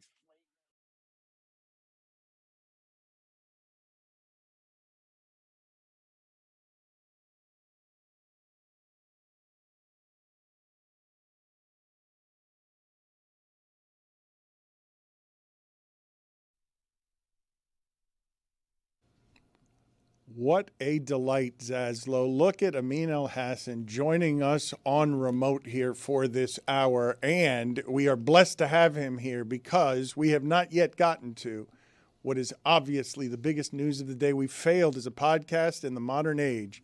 We covered Greg Cody. We have not talked. We got to the Thielen trade. We have not talked about Taylor and Travis are engaged. The love was real, and Amin is someone who doesn't believe in love. That's right. I don't mind saying it. I love love. That might be your worst intro ever. Wow. Amin is someone who doesn't believe in love. Tombstone, maybe? You're all right, pal. Inaccurate. I love love. That's very well documented. There were many people that were cynical about the love of these two people, and you were one of them. And there were a lot more cynics than there were people who thought these two were really in love. Have you heard Travis Kelce's father talk about how in love his young boy is? how in love, like he is smitten. And there was more. You're not going to tell me that most people in America were cynical about that relationship. For it to end in an engagement, love wins, and Amin, who does not love, loses. I love love. And I was always, that's L. Duncan. Different black person, Dan, not me. Dan. He's a lovely person, but that's not me. Dan got confused. That is the mistake I made. That is the mistake. Dan. I'm sorry, Amin. I'm sorry. I thought you were L. I love love, and I love that they love each other. And, you know, me and the Kelsey brothers go way back to before Taylor entered the picture. And so I'm just really happy and supportive for them. And I urge everyone, the public and the media, to give them their privacy. Guys, let's not kind of descend like a bunch of falcons trying to grab meat from the clutches of a falconeer, right? You see this? All these companies are doing. He's right. Yeah, what was that? What was that? What was that? Why the clutches of a Yeah, keep Falcons up, guys. going Falconeer. Let L talk, Dan. Holding, yeah, L Hassan, L Duncan. No, it's like you see all these companies doing all these promotions now. Oh, put Tay and Travis in the promo code and get 20% off. Like, that's not nice. You can't just use them as an excuse to sell your goods. Can I ask you a question? I mean, because the world seemed to stop yesterday when the news came out for whatever reason, and you're right. Like, everyone was taking their engagement photo and putting it up, like, with their own comment and just kind of, like, trying to grift off of this whole thing. And I was thinking similar to you, like, I mean, okay, they're engaged. Like, they're not married yet. Let's just pump the brakes. They're just engaged. Like, I've seen engagements fall apart all the time. Not that I'm saying that would happen here. But everyone was kind of, like, poking around and all this stuff. And then old chatty Ed Kelsey is coming out, and he's spilling all the details to pretty much anyone that would ask him. And I'm kind of like, Ed, what are we doing here, bud? Like, what's the end game here, Ed? Like, what are we trying to get out of this? Like, we know Donna got on a reality show, and everybody loves Mama Kelsey. Like, is this an envy thing with Papa Ed that now he's just out there telling anyone, like, oh, you know, it didn't just happen. I knew that. This happened 2 weeks ago. I know all the information. I'll tell you all of it. What's Ed's deal? Billy, I'll answer you like this. Imagine if Chris Cody, instead of being married to his lovely wife, was engaged to Taylor Swift. How do you think Greg Cody would behave? I mean, does Taylor Swift know how much money you cashed in on the other day, Chris? That's true. We're not talking about that. Let me hold $1. But yeah, like, how do you think Greg would behave? That's exactly that's almost to a T what Greg would do. Only Greg would have done it sooner. What's the end game here, Ed? I can't be the only one that wondered that. You didn't think that when you see, like, oh, confirmed they've been engaged for 2 weeks. He gave a lot of quotes saying he knew all the details. He knew where the knees were, like, where weren't there 2 kneelings reported that he proposed in a way on one knee romantically? Like, I'm confused by why people reacted to this the way that they did, where it felt like it was the biggest thing that was happening anywhere in people talking. Yes. Dan, it was. It was. Yeah, was it not? Name something that was bigger. No, but why should it be? Does it not seem extraordinarily... Because your English teacher's marrying the gym teacher, Dan. Dynamite emoji. She's the biggest pop star in the world. It's news. People seem interested in their relationship, it would appear. And her art is deeply personal in that it's autobiographical. Stugotz. Are we concerned? Are we concerned about how the music is going to suffer? Because being too happy, love. I was thinking, and I'd like to, and Roy teased it earlier. I have a pickle that I think that we may have found ourselves in. If you'd like to play the hit it, Roy. How much? $2.99. It's a good deal. Hell of a deal. So I like you. I love love. But I'm also a practical man, and I think a lot of people started having this conversation yesterday, and it was, will there be a prenup in this marriage? Whoa. Yeah, I don't know. You guys are men's of mean. You guys have prenups? Anyone have a prenup here? Yep. No, I'm kidding. No prenups? I do not. No. I'm mean. Okay, well, I'm not a man of mean. I don't know how prenups work, but they seem to me to be awkward. To bring up the situation of, hey, I love you. I want to make this forever, but maybe it won't be. And in the case that it isn't, I want you to have nothing and suffer. So, like, that's what a prenup seems like it is. That was me, a quick right? conversation with me and my wife. It was super quick because I assumed we were getting a prenup. So I'm like, yeah, I'm just going to get a prenup, right? And she's like, yeah, I'll get a lawyer too. And I'm like, okay, I really don't want to do it that way. Well, that would have been fun. Why didn't you do that? No, I mean, come on, like, what are we doing? No here? prenup. What are we Oh, doing? boy. I'm going to get married at 50 years old, and I'm going to say, by way of romance, let's gather up our lawyers. Caved quick. Have you not been told what wives love? You know who loves it more, I Jazz? Who? Ex-wives. Because they were once a wife. It doesn't go away. And now It the love is grows. gone for you. It grows. Yeah. Well, anywho, friends. So, the prenup might be coming, and the prenup obviously will be more so to protect Taylor than Travis, because Taylor has, I don't know if you guys have heard this, a lot of money. Is she worth over $1 billion? I think so. Think about this. Has an athlete ever married a woman worth $1 billion? Tom Brady? Tom Brady. Giselle Bundchen, you think it was worth $1 billion? I don't think No Giselle's way. worth No $1 billion. way. No way. No, yes, she was. No you way. better pump your brakes. $1 billion? You guys speak ill of Giselle. No, we're the not speaking. star That's not speaking Saying ill. someone's not a of the billionaire is motion not picture speaking ill of taxi. them. Hey, Amin, you're not a billionaire. The internet says she's worth $400 million, so maybe we were off. So not even close. Okay. But she was, okay, but Giselle Bundchen made more money in her career than Tom Brady. Yeah, when you started saying that, and then Brady made more money. But also, not $1 billion. Also, it's funny to say you're worth $400 million. You're not even close to $1 billion. But she's not. Which is true. She's further away from $1 billion than she's She's close closer to it. to having no money. Than $1 billion. $1 billion seems to be a lot of money. It sounds like Giselle Bundchen might be broke. Closer to being broke than a billionaire for sure. But she did get divorced from Tom. Put it on the poll at Le Batard Show. That's a good point, Billy. And we don't know what. No one knows their prenup. There might have been a prenup. Right? It could have been a situation where Tom said prenup and Giselle said, I'll get my lawyers. And that was that. So what's the pickle here? All right, so here's the pickle. Just so you know, we cited the internet. Times of India says Giselle's now worth more than Tom, but also citing the divorce as to why. Yikes. All right, so here's the pickle. We would assume that the prenup would protect Taylor from losing, half of her stuff or whatever it is, should this marriage that hasn't happened yet, should it not work out.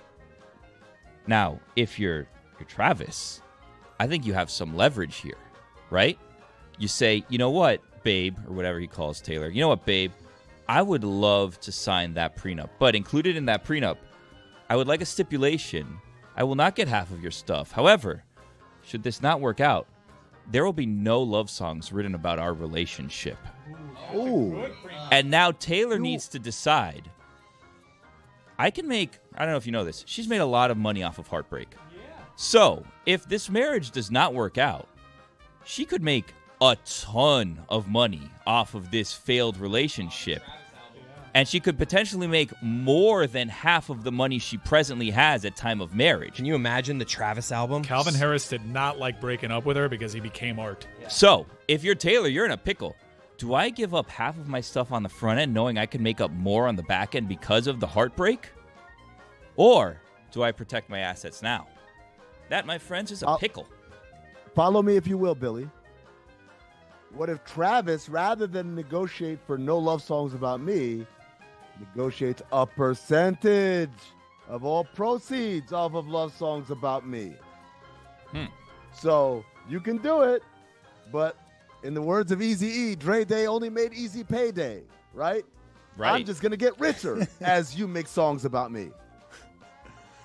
Wasn't Ed also saying that Taylor Swift was getting a little antsy? Who was quoted as saying that she... That's Chatty Ed. Guy won't shut up. So wait a minute. How are we feeling about that? How are we feeling about Chatty Ed? Not great. That's what I told you. Ed, shut up. Chatty Ed. I love how I said, follow me if you will, and then nobody followed me. You're like, no, that's a bad idea. I mean, no. Why would he want to cut of that money? No. I said if you will, we won't. I know. That's what I said. We're big on Chris, choices thanks. here. You guys don't think it speaks as a symbol to our numbing love of nonsense, that everyone would stop to talk about their love after a whole lot of people questioned that their love was real and now still question if their love is real, right? You're telling me sounds that- like Dan, you're the one questioning whether Yeah. love is real. We think it's a love love story. love. Yeah, me too. I've always thought it was a love story. I know Travis is way before for Taylor, and I saw the look in his eyes. Saw him change his haircut. That's not fake love. That's real love. I knew it. Based off the flowers, she had to know it was coming, right? Like this had to be. I'm not saying that I believe the love is real, but she knew she was getting proposed to, right? The professional photographer also is probably a hint. But it's just like she walks into this thing, like I just imagine her like, oh, I'm not getting proposed to here. This is just the most beautiful setting I've ever been in. Yeah. It doesn't Poor seem ignorant like child. Doesn't seem like that's normally his yard. To Chris's point, is his yard probably doesn't have those floral arches around and all of those arrangements there.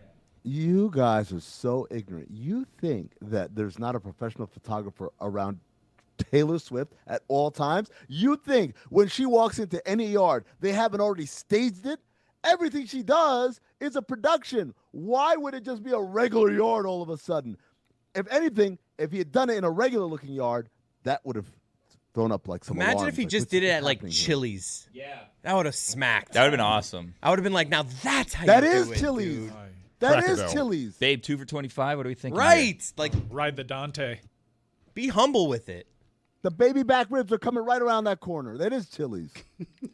Put it on the poll, please, Juju, at Le Batard Show. Bigger star, Freddie Fitz or Jonathan Zaslow? Because I feel like we now have beef at ESPN Radio where Zaslow's saying he's a bigger star than Freddie Fitz. Isn't that what's being claimed? Well, here? it's not a person. It's not a real person. Is the problem? Well, but, yeah. Well, Hard to but create it- no, beef but with. No, but it's not a real person, but it is a real person. That's the thing. That's the thing. It is a real person, but now we've put Zaslow in a bad spot, so I should probably back away from the poll. Do you guys think, because I think this is a thing, Zaz, you might follow me on this. I mean, you might follow me on this. I don't know. Follow us.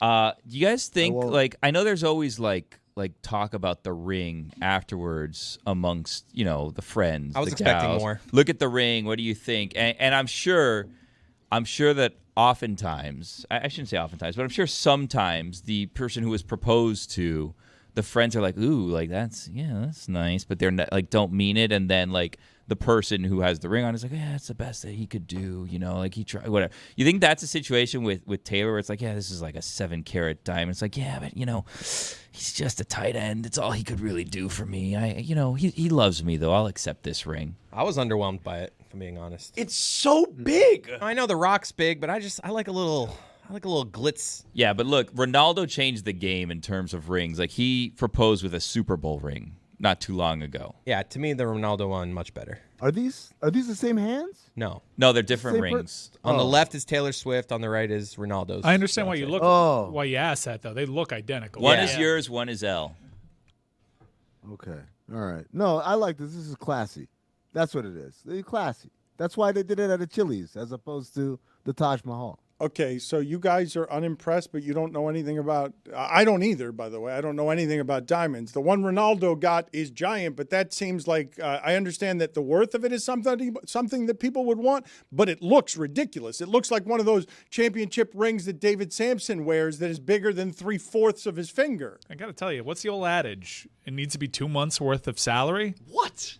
The engagement ring. So expensive. I think that Travis went on the cheap here. That's what I'm saying. And then people are questioning her, whoever's in her life, her circle, Selena Gomez, whatever. And Selena is also engaged, I believe. So now they're comparing rings. And you're not going to be done up by Benny Blanco, Dan. Come on. He's on his bachelor trip. I've heard. He went to Vegas. Yeah, You I noticed we guys- didn't see photos from that, but we saw plenty of photos of Selena on her bachelorette trip. Dan, your thoughts? You guys are so Miami. Always going for the gaudy, over the top. Make it bigger. Make more diamonds. This is class. This is sophistication. This is a subtle nod to, this is of value, but we're not going over the top. If you know, you know. And that's how Travis has always been, because I've known him for a long time, since way before Taylor Swift. There's nothing subtle about either of those rings, just to be clear. Is 2 months indeed the rule? I did not know that as a rule. I was not familiar Sounds with right. what it sounds right. So you guys just are saying it sounds right. 2 months of salary on a ring. It was a marketing ploy by the De Beers company that owns 90% of the world's diamond supply. So they're just like 2 months of salary just so they could artificially inflate prices. Feels like a lot, 2 months. I mean, is it pre-tax or post-tax 2 months also? Yeah, we talking gross or net? Yeah, good questions, Az. Put it on the poll at Le Batard Show.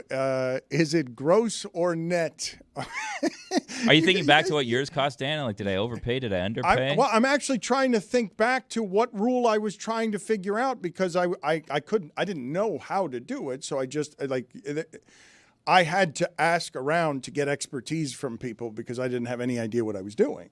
You guys did? Mike, get me a ring for my wife. Okay, so you guys knew how to do all of that. You guys, okay, show me experts in romance. It's usually a conversation you have at some point Yeah. about, like, what would you be into? What would it kind of look like? And you get ideas. Can't just leave it up to Travis Kelce to figure out what Taylor Swift is going to like in her ring. She for sure picked that She definitely told him exactly what she wants. 2 months salary of Travis Kelce is $2.8 million. Yeah, no, you go. I'm seeing the national average is between $5,500 and $6,000 on an engagement ring. Hold on though, Mike. You're not including the podcast. Like you're not including endorsements. You're not including Happy Gilmore. You're not including Travis Kelce's salary of 2 months is much. His football salary, it might be small compared to the endorsements. I think by percentage of income, Travis Kelce went on the cheap here with this ring. That's what I'm kind of thinking may have happened here. I think all of our significant others have, by percentage, more impressive rings. Congratulations. Put it on the poll, please, Juju at Le Batard Show. I can't believe we're saying this. Did Travis Kelce go cheap on the ring? It's unbelievable that you guys are doing this. I've also heard that like super rich like rings, like those 2 rings probably, right? I think they then make like replicas of them. And like that ring is probably hardly ever going to be worn. That's going to be like in a vault somewhere. Well, what's the point? And then you wear one with a fake diamond that's identical in size, and that way, if you get mugged or whatever, you lose it while you're scuba diving or whatever happened to Kim Kardashian's earring. She's like in the Maldives and it falls off while she jumps off of the thing. Like then you just lose a fake one that's also equally expensive. Well, not equally, but also expensive, but not as expensive because it's a fake diamond. I mean, she definitely has insurance. Yeah, that's why you get insurance. And designers probably foaming at the mouth to be put on that, Paul. Oh, yeah. So they probably got a deal on that ring. Man, this is crazy. Yeah. I bet you he spent like maybe $7,000. Right. Maybe. I bet you he got paid to do it. I'll do an Instagram post for you. How nervous do you think friends are? Like, if you're a friend with Travis Kelce, but you're not like you're not a best friend, but you're close enough to wonder, are you going to make the cut for the wedding? Because you want to be at that wedding. That's a fun wedding. That's the position I'm in right now. I'm trying to figure out whether I'm going to make the cut or not. You feel will like not. as someone who's, well, I mean, I've been there. I've been loyal. I've been there since before everything. So Well, call him right now. Let's congratulate him since you're so close with him. I can't because I use my phone as my camera. Yeah. What would you get him as a gift? That's a wish. tough wedding gift to get. Oh, no, the registry. I just go off the registry, man. Don't try to be funny. Probably have like a yacht on their registry.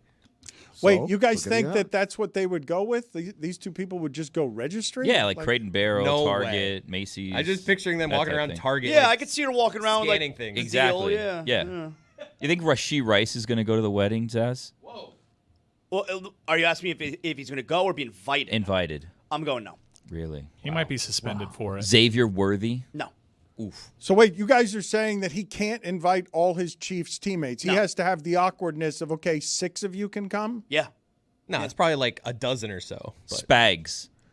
Really? You guys It's not even his coordinator. That's what I'm saying. Dan, if it comes down to Isaiah Pacheco or me, I mean, there's hard decisions. Have to be made. But so you guys explain to me the awkwardness in the locker room when Travis Kelce stops at 9. Yeah, like that's a good one. Guys, there are guys in that locker room like, man, I hope I get to go. That's going to be a fun wedding. But nope, you didn't make the cut. That's going to happen. You think, though? You think Butker makes it? I think they're friends, I think. I think Areza is not going to be at that wedding. Taylor Swift probably doesn't like him so much. I don't know about that. Harrison's probably an interesting conversation between them 2. I think that you could hide him in the invites, right? Like, I don't think Taylor's going to notice if Harrison is there. Maybe when he, tells all the women, get off the dance floor. It's time for the men to dance. But Taylor's got to have some right-leaning family members. Is that what you have happening? I don't have happening. So wait a minute. Now this is going to be a thing. I just was a joke. Now this is going to be a thing. Consequences. I want to be clear. I want to be. He doesn't like being married to his takes. I want to be. Just like to josh around, And all of a sudden. But okay. So Noah Gray, you think he'll be there? Same position. Position room. I Same think position. all the tight ends go. Everybody All in right, that perfect. room. We have Every moved single on. one. Creed Humphrey. Every single person in that room. Starting lineman, I think, can go. Well, Creed Humphrey's a center. How about former teammates? That's a great question. Like Don't Tony go back Gon- to the other stuff. Tony Gonzalez. Tyreek? No. No Tyreek's Tyreek. not getting No beat. Tyreek. No, probably not I Tyreek. think Nick Wright tries to see where he fits in. He's my +1. Nick might go. He might. Invited or not, he'll be there. Do you think this is going to be the biggest wedding of our lifetimes? It's our royal wedding, I think obviously. What was our previous royal wedding? What is second place on Was it celebrity Kim couples? and Chris Humphries? I'm still. We don't need to go back to anything that's happened in the past. We're moving along. You know which one I'm excited for if it happens? Adele and Rich Paul. Huh. That already happened. Did it? They're married. Oh. Huh? I mean, you get invited? So you weren't that interested. Come on, man. Where you at? Wow. When did that happen? Clearly not that interested. Clearly and obviously, you can't wait for that to happen, but you did wait. You didn't even notice. You don't care.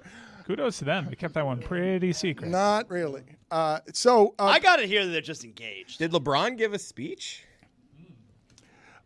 She was engaged in a concert August 2024. They're not married, I mean. Yeah, I don't see this. Unless Amin that's a knows that they're fine. secretly married and just blew up the spot. like Greg Cody. Because he's in league circles. So, Billy, just to be clear. I don't know what we need to be clear about. We're talking about Adele and Rich Paul right now. Keep up, Dan. Let's move fast.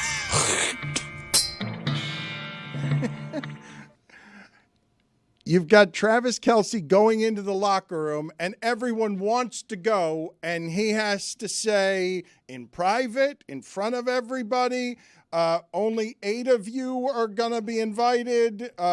Usually when you give these kind of speeches, it's like, guys, budget. We just don't have room. Like, what's he going to say? But he's going to be able to say, like, I saved a bunch of money on that ring. Amin, the internet is saying they're not married. So Yeah. either you screwed up or you were wrong. You need to clarify. Those are the same thing. No. If I won't. He might have screwed up and revealed something that is known inside NBA league circles that the rest of the people don't, because any internet would not corroborate this story. He's not a journalist, though. Amin doesn't, right? Amin does not. Zaslow's the only journalist we have around here, right? Amin broke a giant FBI story like a couple weeks. I think you might have been gone when he did that. He broke that story about the Heat heist across the street. Yeah, I did do that. He's also been on Pablo Torre Finds Out, and the Malik Beasley story has had some developments that I was wanting your expertise on. But if we could just go back to the wedding for a second. Are Adele and Rich Paul married, or did you just get that wrong? So this is what I have Travis Kelce doing, is standing up in front of the middle locker room and saying to everybody, look, only 8 guys can go. And I know what you're thinking. Oh, did I make it? Did I not make it? But this is a football team. We're a meritocracy. So what we're going to do is have a competition for it. And then the cameras come out, and it's on an Amazon Prime show, and who gets to be in Travis Kelce's wedding? And then we have like week by week, and people vote until we have a final ceremony, and he's handing out, what are those things called, what they button onto the thing that the groomsmen wear? One of those things. And if you get one of those, you get to go to the wedding. How mad is Clutch Sports going to be when they find out you revealed that Rich Paul's married? I don't know what you guys are talking about. LeBron did post mysterious photos from what appeared to be a wedding. With Kevin Love. And he was there with Kevin Love, and they were golfing, but he never said whose wedding it was. I'm like, wow, did Rich Paul and Adele secretly get married? And I just kept on living my life, and now it seems as though Amin found out. Did not. That's Pablo's show. He finds out. By the way, I recorded an episode of Pablo Torre Finds Out that comes out, I believe, in about a week and a half. Spoil it. What'd you say? It's a beast. It's about Adele being married to Rich Paul. It is.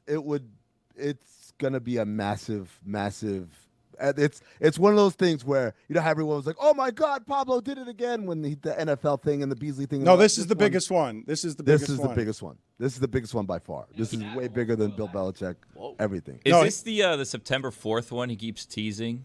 Yeah, he's got a giant one in the holster. He just went on vacation. Pablo's doing this so casually that he's going to drop a Pablo at the top of September that's going to be bigger than all the other Pablos by a good amount. I like saying drop a Pablo is an interesting way to phrase it. We're also raising the bar on expectations here because, like, the scuttlebutt out there is that Pablo's revealing the Epstein list. That's what people think is going to happen. I don't think. Unless Amin has a reason to be on that episode, I don't think that's what's going to happen on Amin's episode. Pablo might have friends on the list. Who knows? A lot of innocent people. It's also a bad place where, like, that's the bar for Pablo now. It's like, oh, you don't have the Epstein list, loser. What are you here for?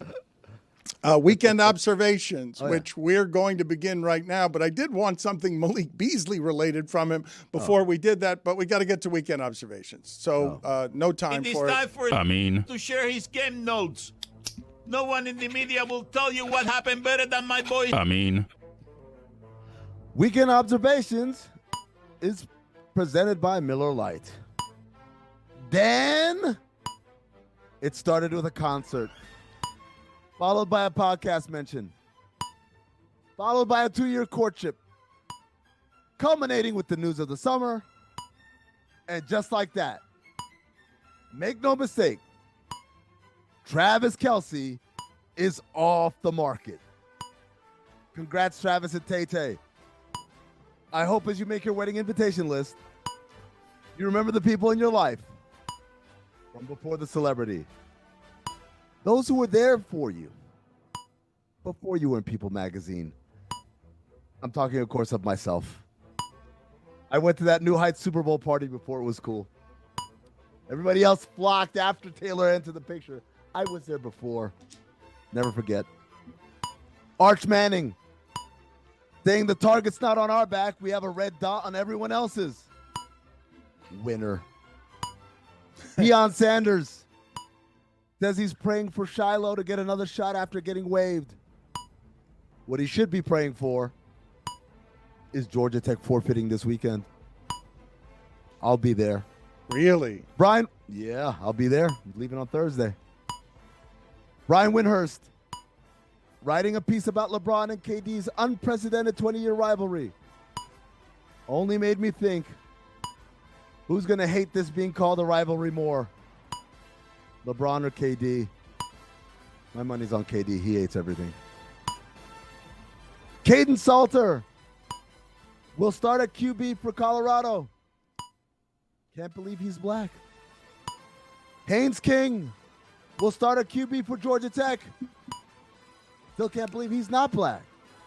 I mean, that is an upset. That is an upset. If you put their pictures side by side and ask you which one was which, you'd call the white guy Caden and you call the black guy Haynes. Yeah, it's you are correct. Danny Parkins of FS1 interviewing Jeff Van Gundy for his book, then wrapping the interview by asking him to write the foreword. Danny, the Stugotz is very strong in you. Him and his co-author Ben Kaplan are on Basketball Illuminati this week, wherever you get podcasts. They wrote this book, Pipeline to the Pros. It's really good. Spencer Rattler, starting at QB week 1 for the Saints over Tyler Shuck. Man. Who cares? Oh, my God. Who cares? Say that again to people like that. How I am so sorry, New Orleans Saints fans. Like, I am just, you're in salary cap hell, and Spencer Rattler just won your quarterback competition. Good God. Also, Tyler Shuck. Spell your name right or pronounce it right. One of the two. How does he spell it? I shouldn't have to. He spells it Shough, but I have to Google how you say it. You say it Shuck. I was like, is it Shuff or Show? And they're like, Shuck. And I'm like, no. Georgia Tech safety LaMiles Brooks Powell Lee. What do you say? Saying about Colorado. Quote, I know they bring out celebrities. They do all this crazy stuff, but we're playing football. Winner. Really? But also, Georgia Tech is bringing out some celebrities of their own, man. Me. Oh, come on. I'm the celebrities. Are you the I'm biggest just saying. celebrity? Are you the biggest celebrity fan that Georgia Tech football has? I'm the biggest non-athlete celebrity fan that Georgia Tech has. They have obviously guys like Megatron and stuff like that. They don't count. I'm the real celebrity. I have to make myself. I didn't do it by just playing a sport. Get out of here. Jeff Foxworthy. He didn't go to Tech, man. I don't believe it. What do you mean? You can't just what? I don't believe it. Show me your transcripts. What do you do when you? Why are you doing that to Jeff Foxworthy? Like, what? I don't show me your transcripts, Jeff That's a Foxworthy. tough- It's a hard school, man. You ain't get through it with you might be a redneck. That's not getting the job done.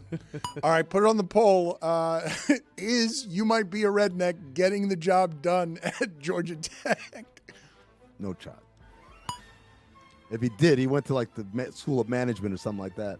Graduated Down on those at Georgia Tech. 1979. That wasn't even. It wasn't even an institute back then. It was called like something Cumberland College or some shit like that. I don't know. Wow, didn't realize we were gatekeeping at Georgia Tech. We are always. I had to do. If he didn't have to do CS 1501, he didn't go to Tech. How about that? Oh, wait, he never graduated. I see that here. He left before graduating in 1979.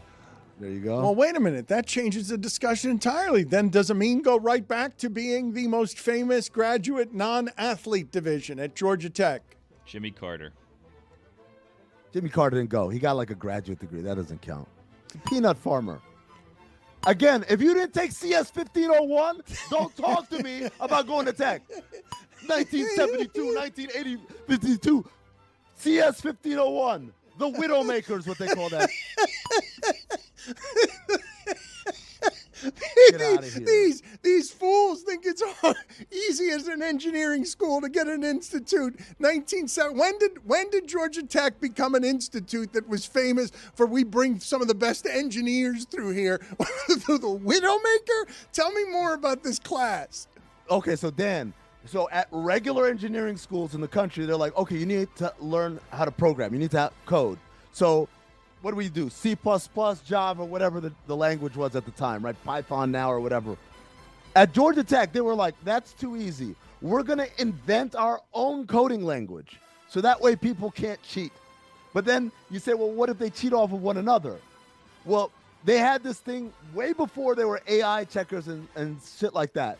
They had a program that ran your code against everyone else's code, not only in your section, not only in your class, but everyone who's taken the class in the prior 3 years. And if it hit a similarity score of above a certain percentage, you automatically got an F. Now, here's the part that is really cruel. They wouldn't tell you. They would let you go the entire semester like a dumbass, thinking, oh, I'm getting good grades and stuff. And at the end of it, you get your semester end grade, and it would be an F. You're like, what happened? Like, oh, yeah, you failed the cheat finder. That's the Georgia Tech I went to, not peanut farming, and you might be a redneck. Highly educated, but still not smart enough to not blow up Adele's spot. Good trouble, dog. Jimmy Carter spent 1 year at Georgia Tech before transferring to the Naval Academy. Exactly. He was like a Navy Reserves at Georgia. A coward. I went to MDC. Coward. I He enjoyed joined the that shit. Navy. That's, you know what? It's easier than Georgia Tech. Oh, boy. Put it on the poll at Le Batard Show. Is the Navy easier than Georgia Tech? Amin, you went to school with Harrison Butker. Did you go to Georgia Tech? That's what the internet says, but they've been wrong about everyone else so far. He didn't take CS 1501. I mean, the internet told us earlier that Rich Paul and Adele weren't married. But to be fair, there are also not a whole lot of women at Georgia Tech, so maybe Harrison Butker did go there. I mean, are you trying to tell me you're more famous than Roman Reigns? Roman Reigns is an athlete. He's an athlete. He played on the football team. He doesn't count. Keep up, Zaslow. Man, Amin's kicking ass. Bigger star, Freddie Fitz or Jonathan Zaslow at Le Batard Show? What do you do when you think someone has blocked you, but you never had a negative interaction with them? I'd love to text them to ask, but I'm blocked. The Holy Grail MJ Kobe card sold for $12.9 million. No word yet as to whether it also came out of a storage closet at Kaseya Center. I broke that story where you gone, Dan. Really? Yeah, a guy stole a whole bunch of memorabilia, sold it for a shit ton of money. Speaking of a shit ton of money, Chris Cody won a shit ton of money playing poker. Debatable. Chris, I was unfamiliar with your game. Also, Chris, let me hold $1. Let's see. 12 grand. He goes, oh, let's see here. Well, 12 grand. Yeah, Let me because fill it closed on me. Yeah, 12 grand. Tyler Phillips of the Marlins, slapping himself as he runs out of the bullpen. Electric. Mike Ryan and Jessica Smetana telling me Avery Johnson was white, when in fact he is not. I'm sending you both to the Jonathan Coachman Hall of Shame. Wow. Anthony Johnson, brother of Avery Johnson, losing a fistfight to Mark Johnson, father of Avery Johnson, by Zazzle Mansion rules. Gotta wait another 6 months. Everyone knows the rules. Yep. Cal Raleigh, first player to hit 20 home runs from each side of the plate. Historic. Cal Raleigh, first primary catcher to hit 50 home runs in a season. Iconic. Cal Raleigh, on pace to break Aaron Judge's single-season AL home run record. Legendary. Cal Raleigh, still couldn't put you out of a lineup. Oh. Even if you're wearing a sticker that said, "Hi, my name is Cal." Not even by body type? The big dumper. Medvedev crashing out at U.S. Open. Down 2-0 versus Benjamin Bonzi. Then inciting the crowd. Then tying the matchup. Heady play. Medvedev losing the match to Benjamin Bonzi in 5 sets. What a waste of everyone's time. Just tap out, man. What do we do all that for? Top 5 Bonzis. Really? You're going to have 5 of these? 5 Bonzis. I got a couple OLIs too. Really? OLI, Benjamin Bonzi. OLI, Bonzi Wells. OLI, Buckaroo Bonzi. Number 5, Bonzi Beach. Number 4, Bonanzi. Number 3, slanging Muni Bonzi in Boca. Bonzi's is a degree of difficulty I did not think you had in you. Number 2, Bonzi, James Bonzi. And number 1, Cinnabonzi. Who could say no? You smell it in the mall, and what do, Dan? You go over, you're like, I got to get just one. Shedeur Sanders, named QB3 to start the season. Let me lay out how this will play out. The Browns will suck. Flacco will get hurt early. Dylan Gabriel will get his shot too soon. Stuck as a result. Shedeur will take over. He'll play well enough to give the city of Cleveland hope, but not well enough to stop the Browns from sucking. Y'all deserve this hell. Speaking of hell, Art Briles, those are the weekend observations. Good seeing you, buddy. Excellent work. We'll talk to you next week. The Shadow on Cinephobe this week.